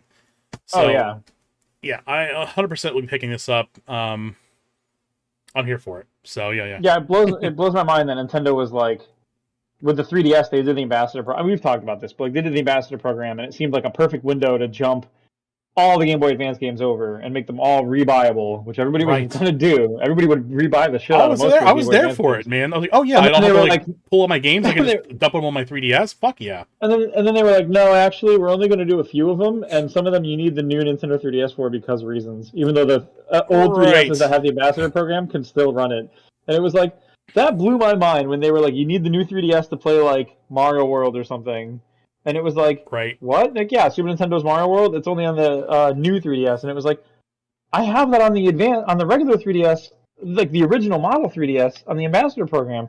And they were like, yeah. But other than your 3DS for some reason, because it's an ambassador program 3DS, because reasons, you need like the new one. I was like, what the fuck? You need the extra You hardware to can't. run SNES games. Yeah, okay. But it's like, wait, Like, holy shit. if I hack this thing and pirate it and dump ROMs on it, it'll play it like a dream. So you're telling me that?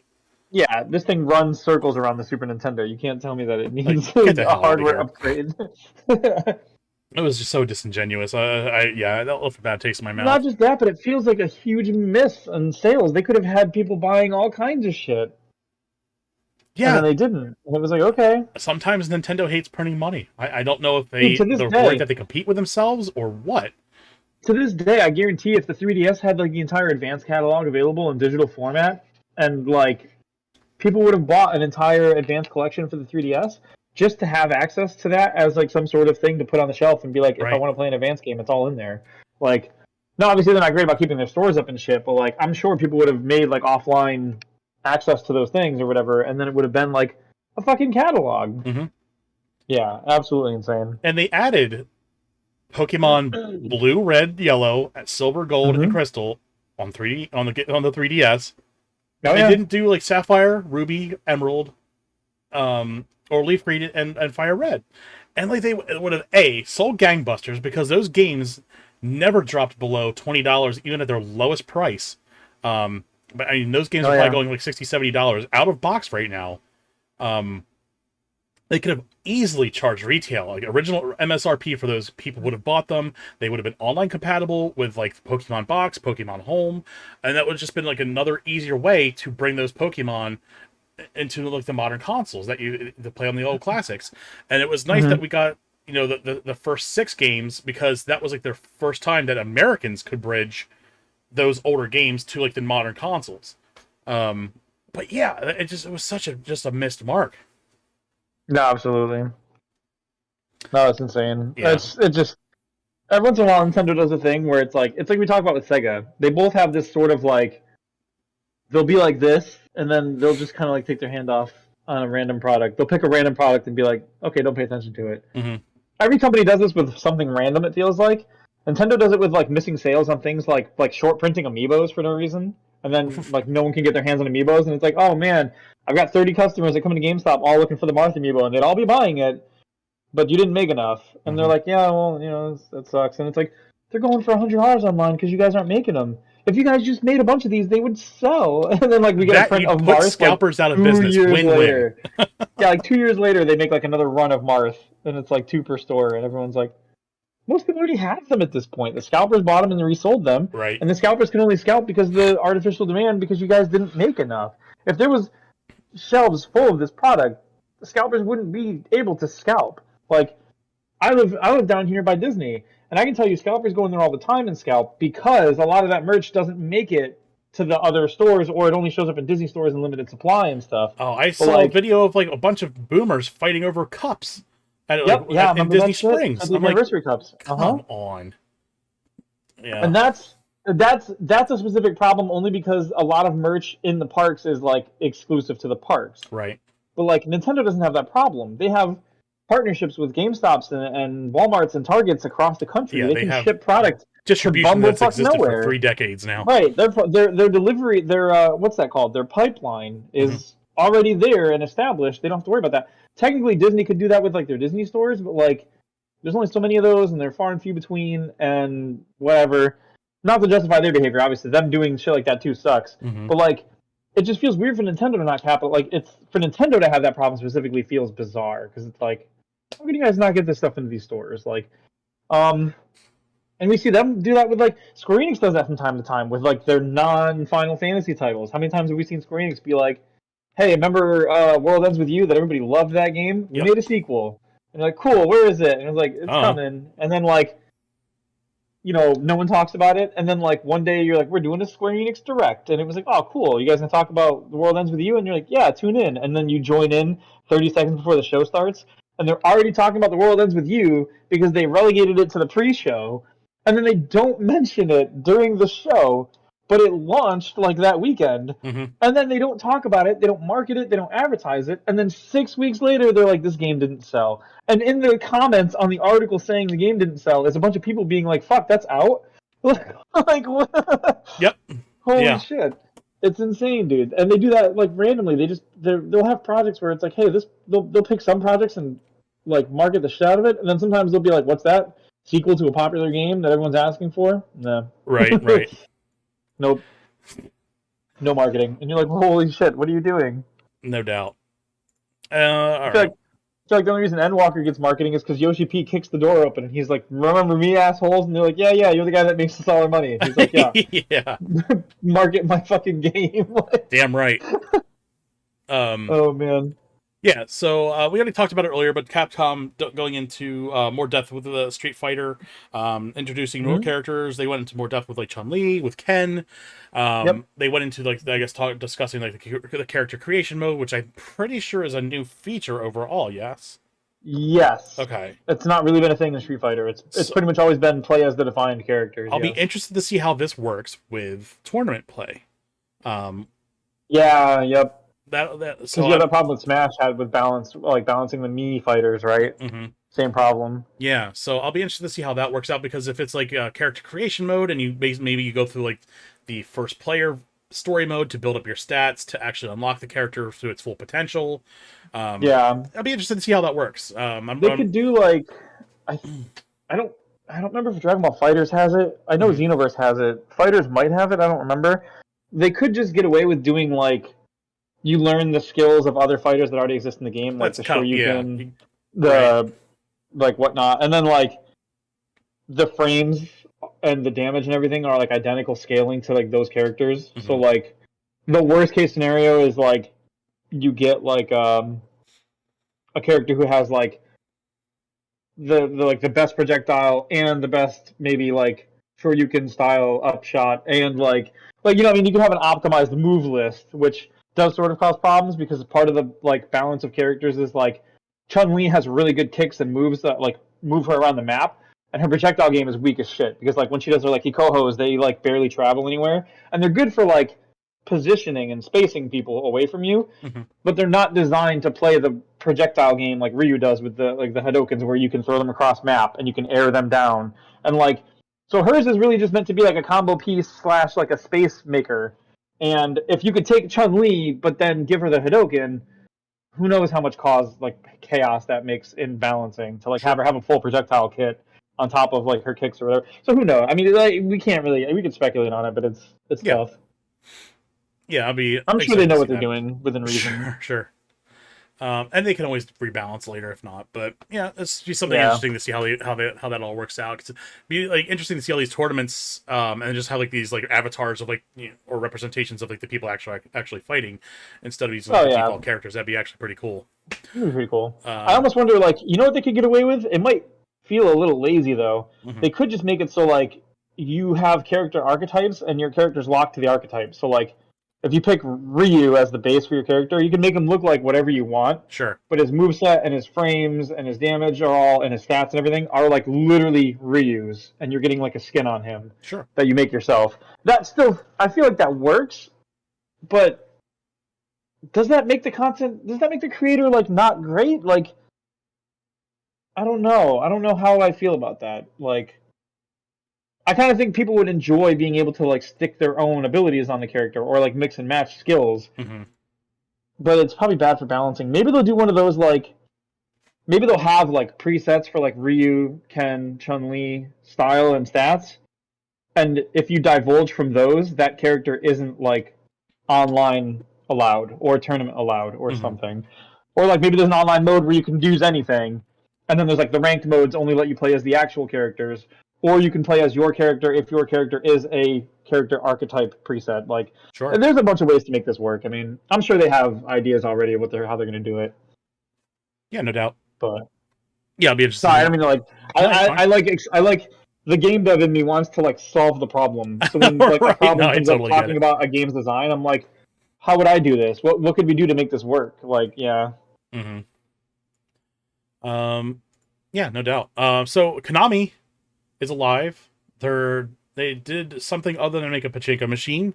Hmm. So we of course talked about it. I think towards the beginning of us actually doing this podcast, but Konami hiring a bunch of staff to work on their old titles. So Mm-hmm. we've seen things like the Cowabunga collection come out, a Mm-hmm. couple other old Konami style games, Castlevania packs. They're coming out, limited runs, publishing them physically. We've got Yeah. Suikoden 1 and 2 remaster coming, Mm-hmm. and again, PlayStation 1 era game. So be excited to play that. I didn't play it originally. It's kind of like one that's always kind of been on the back burner of games that I've been interested in, taking a look at. So yeah, I'll definitely be picking that up. I'm pretty sure that's coming to the Switch and a bunch of others consoles as well. So Mm-hmm. yeah, we'll definitely be taking a look at that. And then next up, I know we already talked about it earlier, but we can certainly talk about it again. Um, we had Sonic Frontiers obviously get a new trailer that we kind of brushed on, confirming that Super Sonic is going to be a thing and that the Chaos Mm-hmm. Emeralds are going to be a mechanic back in the game. And again, we talked about like why didn't they show a trailer like this 6 months ago, Oh um, yeah. during like or 4 or 5 months ago during E3. This would have definitely solved a lot of problems. We see here like they're like running around these rings, charging up these mechanics. Um, Right. Yeah. Like it looks interesting, and it right, seems like a good use of Sonic's like, and that's one thing I'm really actually pretty happy about because Sonic is notoriously like he moves fast, and it's hard to right, make a game with him work because right. we've tried doing the side scrolling, but you can't see what's coming fast enough. You've tried doing the over the shoulder camera so you can see what's coming, but then you end up with this weird like you're running down lanes and that's all you can do, and Sure. that's not entertaining either. So like you have to do something else with it, and like having Sonic rapidly move in like say circles or like close spaces Hmm. is really great because it allows you to get that feel for Sonic as being a really fast character, Sure. but not uncontrollable, unplayable fast, just zipping around like an enemy repeatedly, or like doing the multi kicks like in like some Dragon Ball Z shit, or like going up a surface and then across, like and so the screen can keep track of where you're going because it can pan out and just give you that one that you're doing this, you're doing this, you're doing this, and then you're going here. Like it doesn't feel chaotic and unpredictable. It feels like you're Hmm. still in control of what's happening even while he's moving around at lightning speed. So like this is all good design shit that they should have shown us up front. The thing they showed up front was like running up a wall with the camera behind you like every other Sonic game, and then the guy falls off the wall and it Right. looks It's bad, just and then he like stumbling gets in. back on Right. the wall, and you're like, none of this looks like all the same problems from the other Sonic games, and it was reality. It was really just a dude playing the level really poorly or something. They could have done It was no weird. promotional work up until now and just showed that trailer, and people would It have looked shit their great. faces off. Yep, people would have been like, "Holy shit, they made a Sonic game that Right. works! Like it Um. does all the things you want." Right. But it looks like That's wild. we've seen those like Shadow of Colossus style huge bosses Yep. before, but it looks like the mechanic attached to it is like you fight these bosses, you get a Chaos Emerald. Yeah, that's So cool. yeah, I'm definitely there Can't for it. complain about It's that. starting to look like it's like a cohesive idea. Finally, like we're finally getting this. Hmm. Like, and I don't know what they were thinking with this marketing campaign, but I don't know if it was like this. It's working out Yeah, now at it's paying least, off so now. it's So paying off now. So yeah, yeah, it's crazy. that's pretty much all we have right now for this week. We didn't. This. Thank God we didn't do any quick headlines. Everything. I think we covered everything pretty Dude, well. the only two things I think we could really mention in the gaming space that happened in the last week was Hmm. like the CEO of G2 Right. like getting shit all over Twitter because he partied with Tate, and then people were like, "Wow, fuck both of you," and he was like, "I'll be friends with whoever I want," and then G2 was like, "We unfortunately have to paid vacation him for 8 weeks, so we can, so we Right. can." He's fine. We just want to have a quick chat off to the side for the next 8 weeks where we tell him to shut the fuck up because this was stupid. Like, Right. I have no problem with people outing themselves when they're people like this. That's fine. It doesn't, Oh suck yeah, for that it's like guy. accidentally saved us all a Um, lot of time. yeah, yeah, exactly. Well, that's what people were saying. They were like, it sucks for G2 now because he's the CEO of G2, and if he doesn't get removed from that position when he comes back in 8 weeks, really quietly, because I'm sure it'll be mouse quiet when he returns, um, people are just going to be like, well, okay, fuck you guys then. We're not going to like support you guys, Right. and I'm sure it's the same thing we see with like ABK when they had their problems. Where like probably a lot of people on the G2 team who are great people who can't really just leave the team because their CEO is a piece of shit. They still need to get paychecks and still need to like. And there's probably still people who are passionate about the craft and don't want to just bounce because they want to improve it or whatever. Um, It just goes to show you how amazing.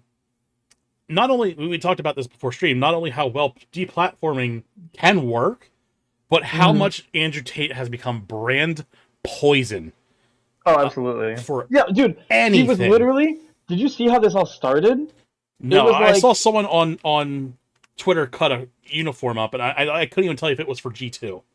Um, no, so like the CEO Carlos was celebrating something that G2 did, mm-hmm. and there was like a 10-second clip of like in a nightclub setting, like the camera panning from him with like a bottle of champagne across like a few people, and then back across a few people, right? Right. And in that like maybe 10-second clip, you could see there was like a woman in a dress, there was like, another couple people off to the left, a couple other people in the background, but one of the people near the middle, smoking like a cigar or something with him, was Andrew Tate. Ugh. Like he was on screen for like 2 seconds as they swept by, Yeah. but like everyone knows who he is. So as soon as they saw that, they were like, "Yo, is that Andrew Tate?" And he was like, "Yeah." And they were like, "The fuck is wrong with you? He's a huge, absurdly huge piece of shit. He's like the number one piece of shit on the internet right now. You Yep. have to know that that's brand poison." And then I can be friends with whoever I want, and I can party with whoever I want. And then everybody was like, "Yeah," and we're gonna think you're a piece of shit for that. Yep. And then G2 was like, "Hey, we're sorry about the whole thing. He's gonna be on vacation for like 8 weeks." And I was like, "Oh, wow." Yeah. So, Well, let's hope. yep, he's I gonna think find out it's days. going to be on. It's that is 8 weeks for a board of supervisors to deliberate if he's going to still be employed. Um. Yeah, how if they can even salvage him staying or not? Yeah, exactly. Yep, Yeah. fucking stupid, absolute moron. Yep. Um, So fuck him and fuck Andrew Tate. but And like it Claire said, was he's just so disgusting. Absolutely. Fuck him. hey, no, there was a good thing that came out of this. Mm. I got to expand my block list by going in the comments and finding people who were like, "What has he even done? What has he even said?" My favorite is you'll watch people be like, "What has he even said?" And then someone will like link like 4 videos of him saying women are property and like that he beats them and he hits Right. them and they keep people on the property and don't let them leave and like Oh, how that's he out of like sexual context. assault shit and like where he moved and why he moved there and avoiding and like how he's like, "Oh, I love being in Romania because the police can just be bribed." He's like, "You can just bribe them for whatever." And then when people will be like, "Well, what has he done wrong?" And you're like, "What He about these women who said he's that they were openly abused by him?" admitting. Right. And people were like, "Well, the police didn't come do anything." And it's like, my brother in Christ, he said he can bribe the police and get away with it, and you guys applauded that too. And they're like, "Yeah, well, if he can bribe the police, it sounds like he's winning." And it was like, "Fuck all of you people then." Right. Like Out. Nope. a Nope. system where you can bribe the police so you can abuse women is a winning system because it lets you do it. Fucking Right. stupid. So Yeah. like, no, so I had a fun day at the doing some block listing. Sure. Yep. Yeah, if you think Andrew So Tate has anything to bring to any discussion, go ahead and just kindly flush your fucking face down the toilet. that and there was that, and then there was like the GTA leak, which there's not Yes, much to say here. There was, I mean, there how do I? is. Well, I mean, no, well, yeah, I'm trying to like. Let me rephrase this carefully. Mhm. There's not much to say about the game. It's Right. it's footage of the game from a while ago. It's not a fair metric to judge the game by this footage. That's what I guess what I'm 100%. trying to get around to is like there's a lot of people right now who are looking at this and being like, "Oh, it looks like worse than game X," or "Oh, it looks like it's not even Because it's done." And it's early like, development, and it could be of early course it's development not done. footage. Like this game looks like it's not even done yet, and you're like, "You don't say. Tell me more." We don't even have like a speculative release date for this game yet, and like, of It course hasn't we been don't. announced yet. Like we don't have. There's been no trailers. There's been no marketing Right. announcements. There hasn't. I don't think there was They even a confirmation that GTA 6 existed. Right? It they was just just said that speculation it's in or something. development. No, I mean Oh, Rockstar they did said say it was in like, they development. said it was in Okay. development a couple months ago, but beyond that, they could have just started in like March. Well, this is Um, like the equivalent of like the Elder Scrolls 6 thing, right? Where it's like, yeah, we have like a name over an ocean, but like that's right, it. So like we don't know what it looks like right now. right. And then yeah, and the footage was playing, and to be fair, I did watch a little bit of the footage, and it just looks like Grand Theft Auto. I don't even think it looks bad. I think it looks like Grand Theft Auto. The same shit's happening. That Right.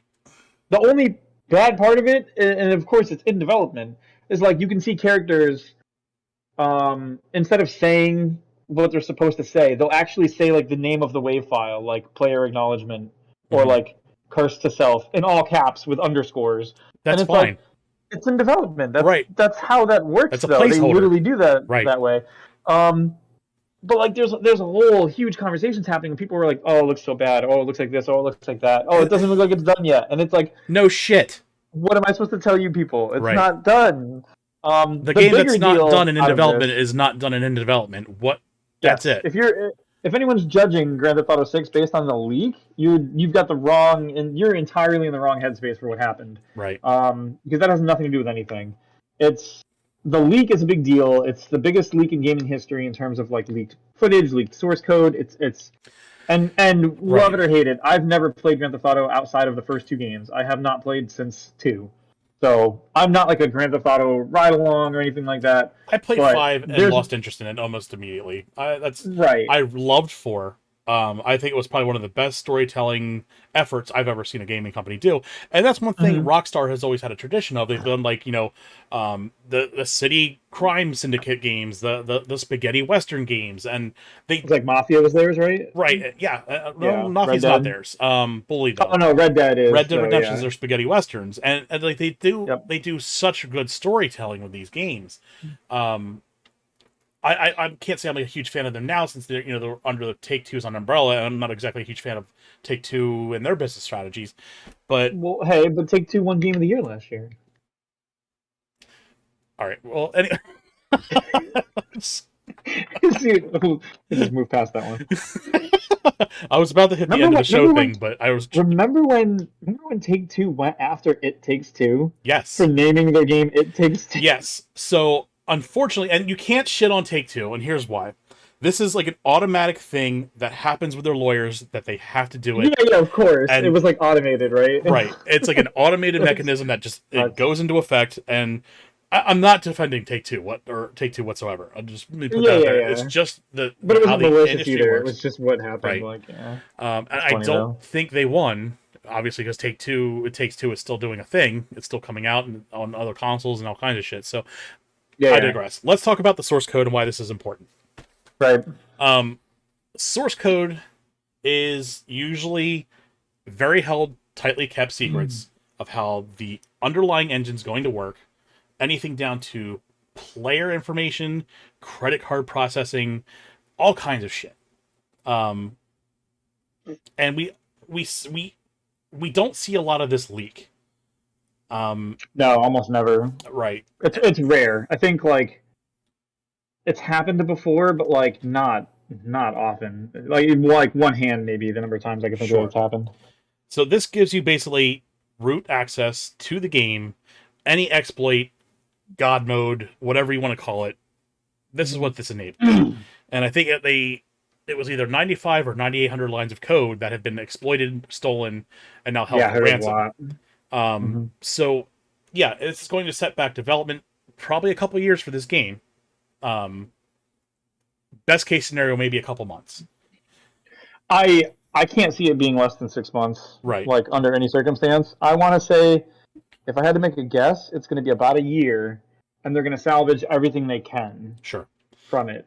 So like, and that's what's crazy because like if this was like the current era is what makes it such a problem because if this was a PS1 or PS2 game, it would suck that it got out and there'd be problems. Right. But like there's a world of difference between like a Final Fantasy game having its source code leaked and therefore other people who are programmers could now make a game that feels and moves and acts like Final Fantasy and rip off that versus like you said, credit card information, player information, network information for your network and your IP addresses, your location information, all this shit that we put in games now, all the stuff you agree to in the EULA, that stuff has to be handled with the utmost like protectionary clauses and strength in place.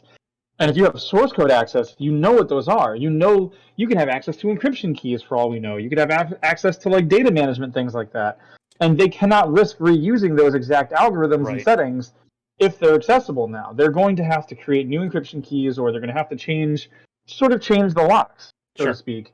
And that's just on the information protection. That doesn't take into account like the game feel stuff and the engine things like that and the assets and things. Like it's even if they did decide to reuse that shit, it's still going to take 6 months to a year to correct the damage and right the ship from what happened. Right. And if they do choose to use that, they still run the risk of not changing enough to be indistinguishable. Somebody who knows the old encryption keys could maybe crack it over time if they figure out what was added or changed. Sure. Somebody who has the old assets could realize the slight changes in the assets to the structure and therefore like figure out a way to fuck with the game in ways that aren't supposed to be possible.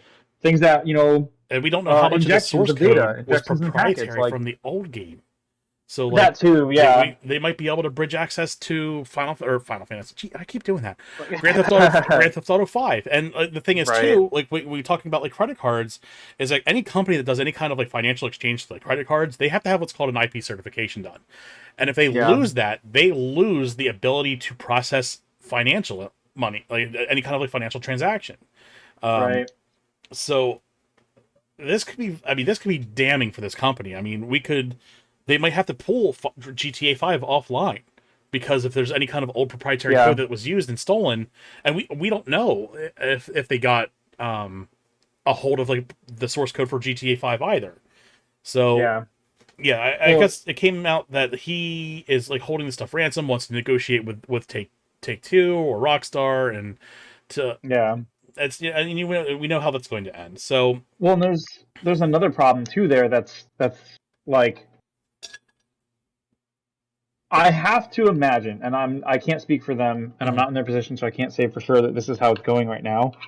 But I have to imagine, like, development in that office right now hit the fucking brakes. Because there's no point fixing this or changing these things if the leaker is still in-house. Until that person's caught and, like, ejected or whatever, and that's the big speculation. You can't make more changes to that source code to like protect it because what if the person who's doing the source code modifications is that person, or what if someone who has access to obviously they have access if they got it in the first place. Somehow this person ended up reaching into that source code, and if they can still do that, if they're still within the company right now, you can't do any you have to be at a full stop. Any changes you make are exposed. So it looks like there's either at least speculation or good information that this was accessed through their Slack. So in-house, someone in the team, so either someone who got access to their logins on Slack, or someone who is, and it looks like it's probably an inside job. So not and good. That's the thing is until and that's what's even worse about it is like you have to figure out who did that, and you can't progress development until that's over. So if this takes an entire week of like grilling employees and like cross-checking who was where and when and communications from people and all kinds of shit, and you can only do that so far. You can't confiscate phones and check text messages. You can't like fucking dig through personal shit in some cases. So like for all we know, the person who did this is going to get away with it, and they're not going to know who it was. And what do you do with the development at that point? You can't just keep developing if that person's still there. You have to find that person and get him out of there and hope he slips up. But you know what I'm saying? Like, what could, like, if it takes you, if all this, you know, this, what are we on today? Sunday. Mhm. If all this coming week at Rockstar, they cannot figure out who did this. They Yeah, just can't figure out who did this. They can't progress. They have to hit the brakes because nothing. There's no point in making any changes. Because like, what if on Monday the dude's like, okay, I redid encryption keys and I started working on the way we handle like client information, and then that leaks on Monday. yeah, Or even if it doesn't publicly leak, it gets handed to the leaker, and they don't know it's getting handed to that guy. You can't just be like, well, it's probably fine from now on, because then when the game actually launches, surprise, surprise, the dude's there again with the new updated codes and the new updated information. sure. And now you're royally fucked because your game is live and collecting people's personal information, and then it's out there. So it's like, yeah, this is a people who are like, oh, why would this do anything? Why is this going to delay the game? How is this even really that bad? No fucking idea what they're talking about. This is the armchair game dev shit that drives me nuts, and it doesn't Hmm. usually bother me because it's like people are dumb, and I get that. But like, this is absolute nightmare mode right now Yep. for This is Rockstar. the The worst people at case Rockstar, scenario of yes, any this is game their company. fucking doomsday shit. Hmm. Like, I was talking to a friend about it today, and I was like, they were like, is that really even a big deal? And I was like, dude, I have a card game. Like, here, look at this. I have an actual card game that I'm working on, like in physical, right? I probably Hmm. already mentioned this. I actually have physical cards made by Creature, Uh-huh. right? So we have real, physical cards, but these physical cards don't have art on them. Like there's two cards. There's cards that are just written text like Hmm. this, and then there's cards where I'm using art from like Naruto or from Dragon Ball or from anime to like get the feel of what that card's going to be like in the real game, right? And even the elements, they're all like fire, wind, ice. None of these are even going to be in the final product. I only have them coded that way so that if I show people these cards, There's some kind of they're balance. not what it actually is going to be. Sure. Um, and if all those cards got leaked online, like if someone just took a picture of all the cards and mechanics, because all the cards mechanics are finalized, all the actual things they do are what they're going to do. If that all just got thrown up online and people were like, wow, like all the art's stolen and this and that and the other, it would be like, I'm just a one dude team, and that would be devastating for me because then I'd have to like, do I change shit? Do I make things different? People already can see the cards. People could print this shit out at home and just play. Why would people buy my game at this Or some point? company Like, could snag it up and run with it like it's their own. yeah, if I don't have a solid copyright on it, which I don't yet, someone could just fucking snag it and run in the wind with it. Like, Hmm. there's all kinds of problems that can happen. And we've seen even code can be copyright in some cases if you can prove that a certain person made it a certain way. Like, there's been legal issues between PUBG and Fortnite over this shit. Like, it's a disaster. It's an absolute Hmm. disaster for them to have this happen. Yeah. One This that is I the couldn't, and that's the thing. The bigger you are, the more this affects you because of this type of public facing crisis problem. Like yeah. me as This a one person developer, I could probably post those cards on my Twitter right now, like every single card, and nobody would say anything about it. I'd Mhm. maybe get 15 impressions and like a like or something, or a comment of someone being like, "What is this?" But like Right. when you're fucking Rockstar, and we're talking about full on source code, it's Proprietary like the company complete secrets, other end of the everything. spectrum. It's Right. the worst thing you could possibly have happen. Hmm. It's insane. Yep. Yeah. So that's not great. I'm sure we'll be talking about this more next week too. I'm sure there's Yeah, definitely going to be I'm sure some there will be story news developments this here. week. Mm-hmm. So yeah, let's try to wrap up the show. This has been going on. This is a long show. I knew this is going to be a meaty episode. We had a lot to talk about this It week. was, yeah, it was between Nintendo, then Sony, then TGS. We had our hands full. Absolutely. And what's crazy is we are at 3 hours and we skipped all the quick headlines too. We We didn't even did. try to make any. Nope. Yep. So let's get on to upcoming game releases. Hard Space Shipbreaker coming to PlayStation 5, Xbox Series X and S the 20th. Jack Move coming to PlayStation 4, Xbox One, Switch September 20th. Solstice, SOUL, coming to Whoa. PlayStation 5, Xbox Series X and S, and PC September 20th. Gundam Evolution coming to PC September 21st. No Place for Bravery or Bravely Default. It's not a default setting. Switch and PC coming September 22nd. Serial Cleaners, PlayStation 4 and 5, Xbox Series X and S, Xbox One, Switch PC, September 22nd. Session Skate Sim, PlayStation 5, 4, Xbox One, PC, September 22nd, and Slime Rancher 2. That is coming in September 22nd as well, Xbox Series X and S and PC. Hopefully we'll eventually see a Switch release of that as well. The Diofield Chronicle, or Diofield Chronicle, Ronnie James Diofield Chronicle, coming to the PlayStation 4 and 5, Xbox Series X and S, Xbox One, Switch, PC, September 22nd. Somebody take this microphone away from me. Did you say Rodney Diofield? Ronnie James How are you gonna give that Diofield. How are you gonna give that game no respect? No, Jesus Christ. All right. Shovel Knight Dig coming to the Switch, PC, iOS, September 23rd. Hey, that looks cool, actually. Shovel Knight Dig? Did you see that one? I did not see that one. It looks interesting. It's a chintzy mobile game, but it looks cool for a mobile game. Gotcha. Fair enough. And this week in gaming history, we have a short but important list. Borderlands 2 was released 10 years ago on the Xbox 360, PS3, and PC 10 years ago. Mm-hmm. Gears of War 3 came out on the Xbox 360 11 years ago. One of my favorites, Halo ODST, came out on the Xbox 360 13 years ago. Really great storytelling and everything. I really enjoyed that game. Oh yeah, very good. Star Fox Adventure came to the GameCube 20 years ago. And Silent Hill came to the PS2 21 years ago. Kirby Superstar on the SNES 26 years ago. And Streets of Rage on the Sega Genesis 31 years ago. And Maniac Mansion on the NES 32 years ago.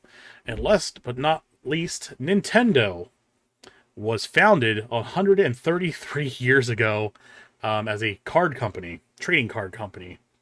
And they didn't get into games until the 70s, and that's when they started getting into their push with electronic games.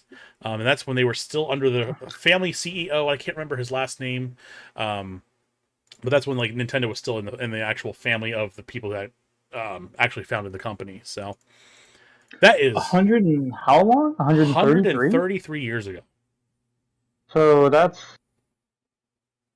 the 1800s? Mm-hmm. Jesus Christ. They out there, man. So I wonder why they're doing so well. They have a head start. A bit.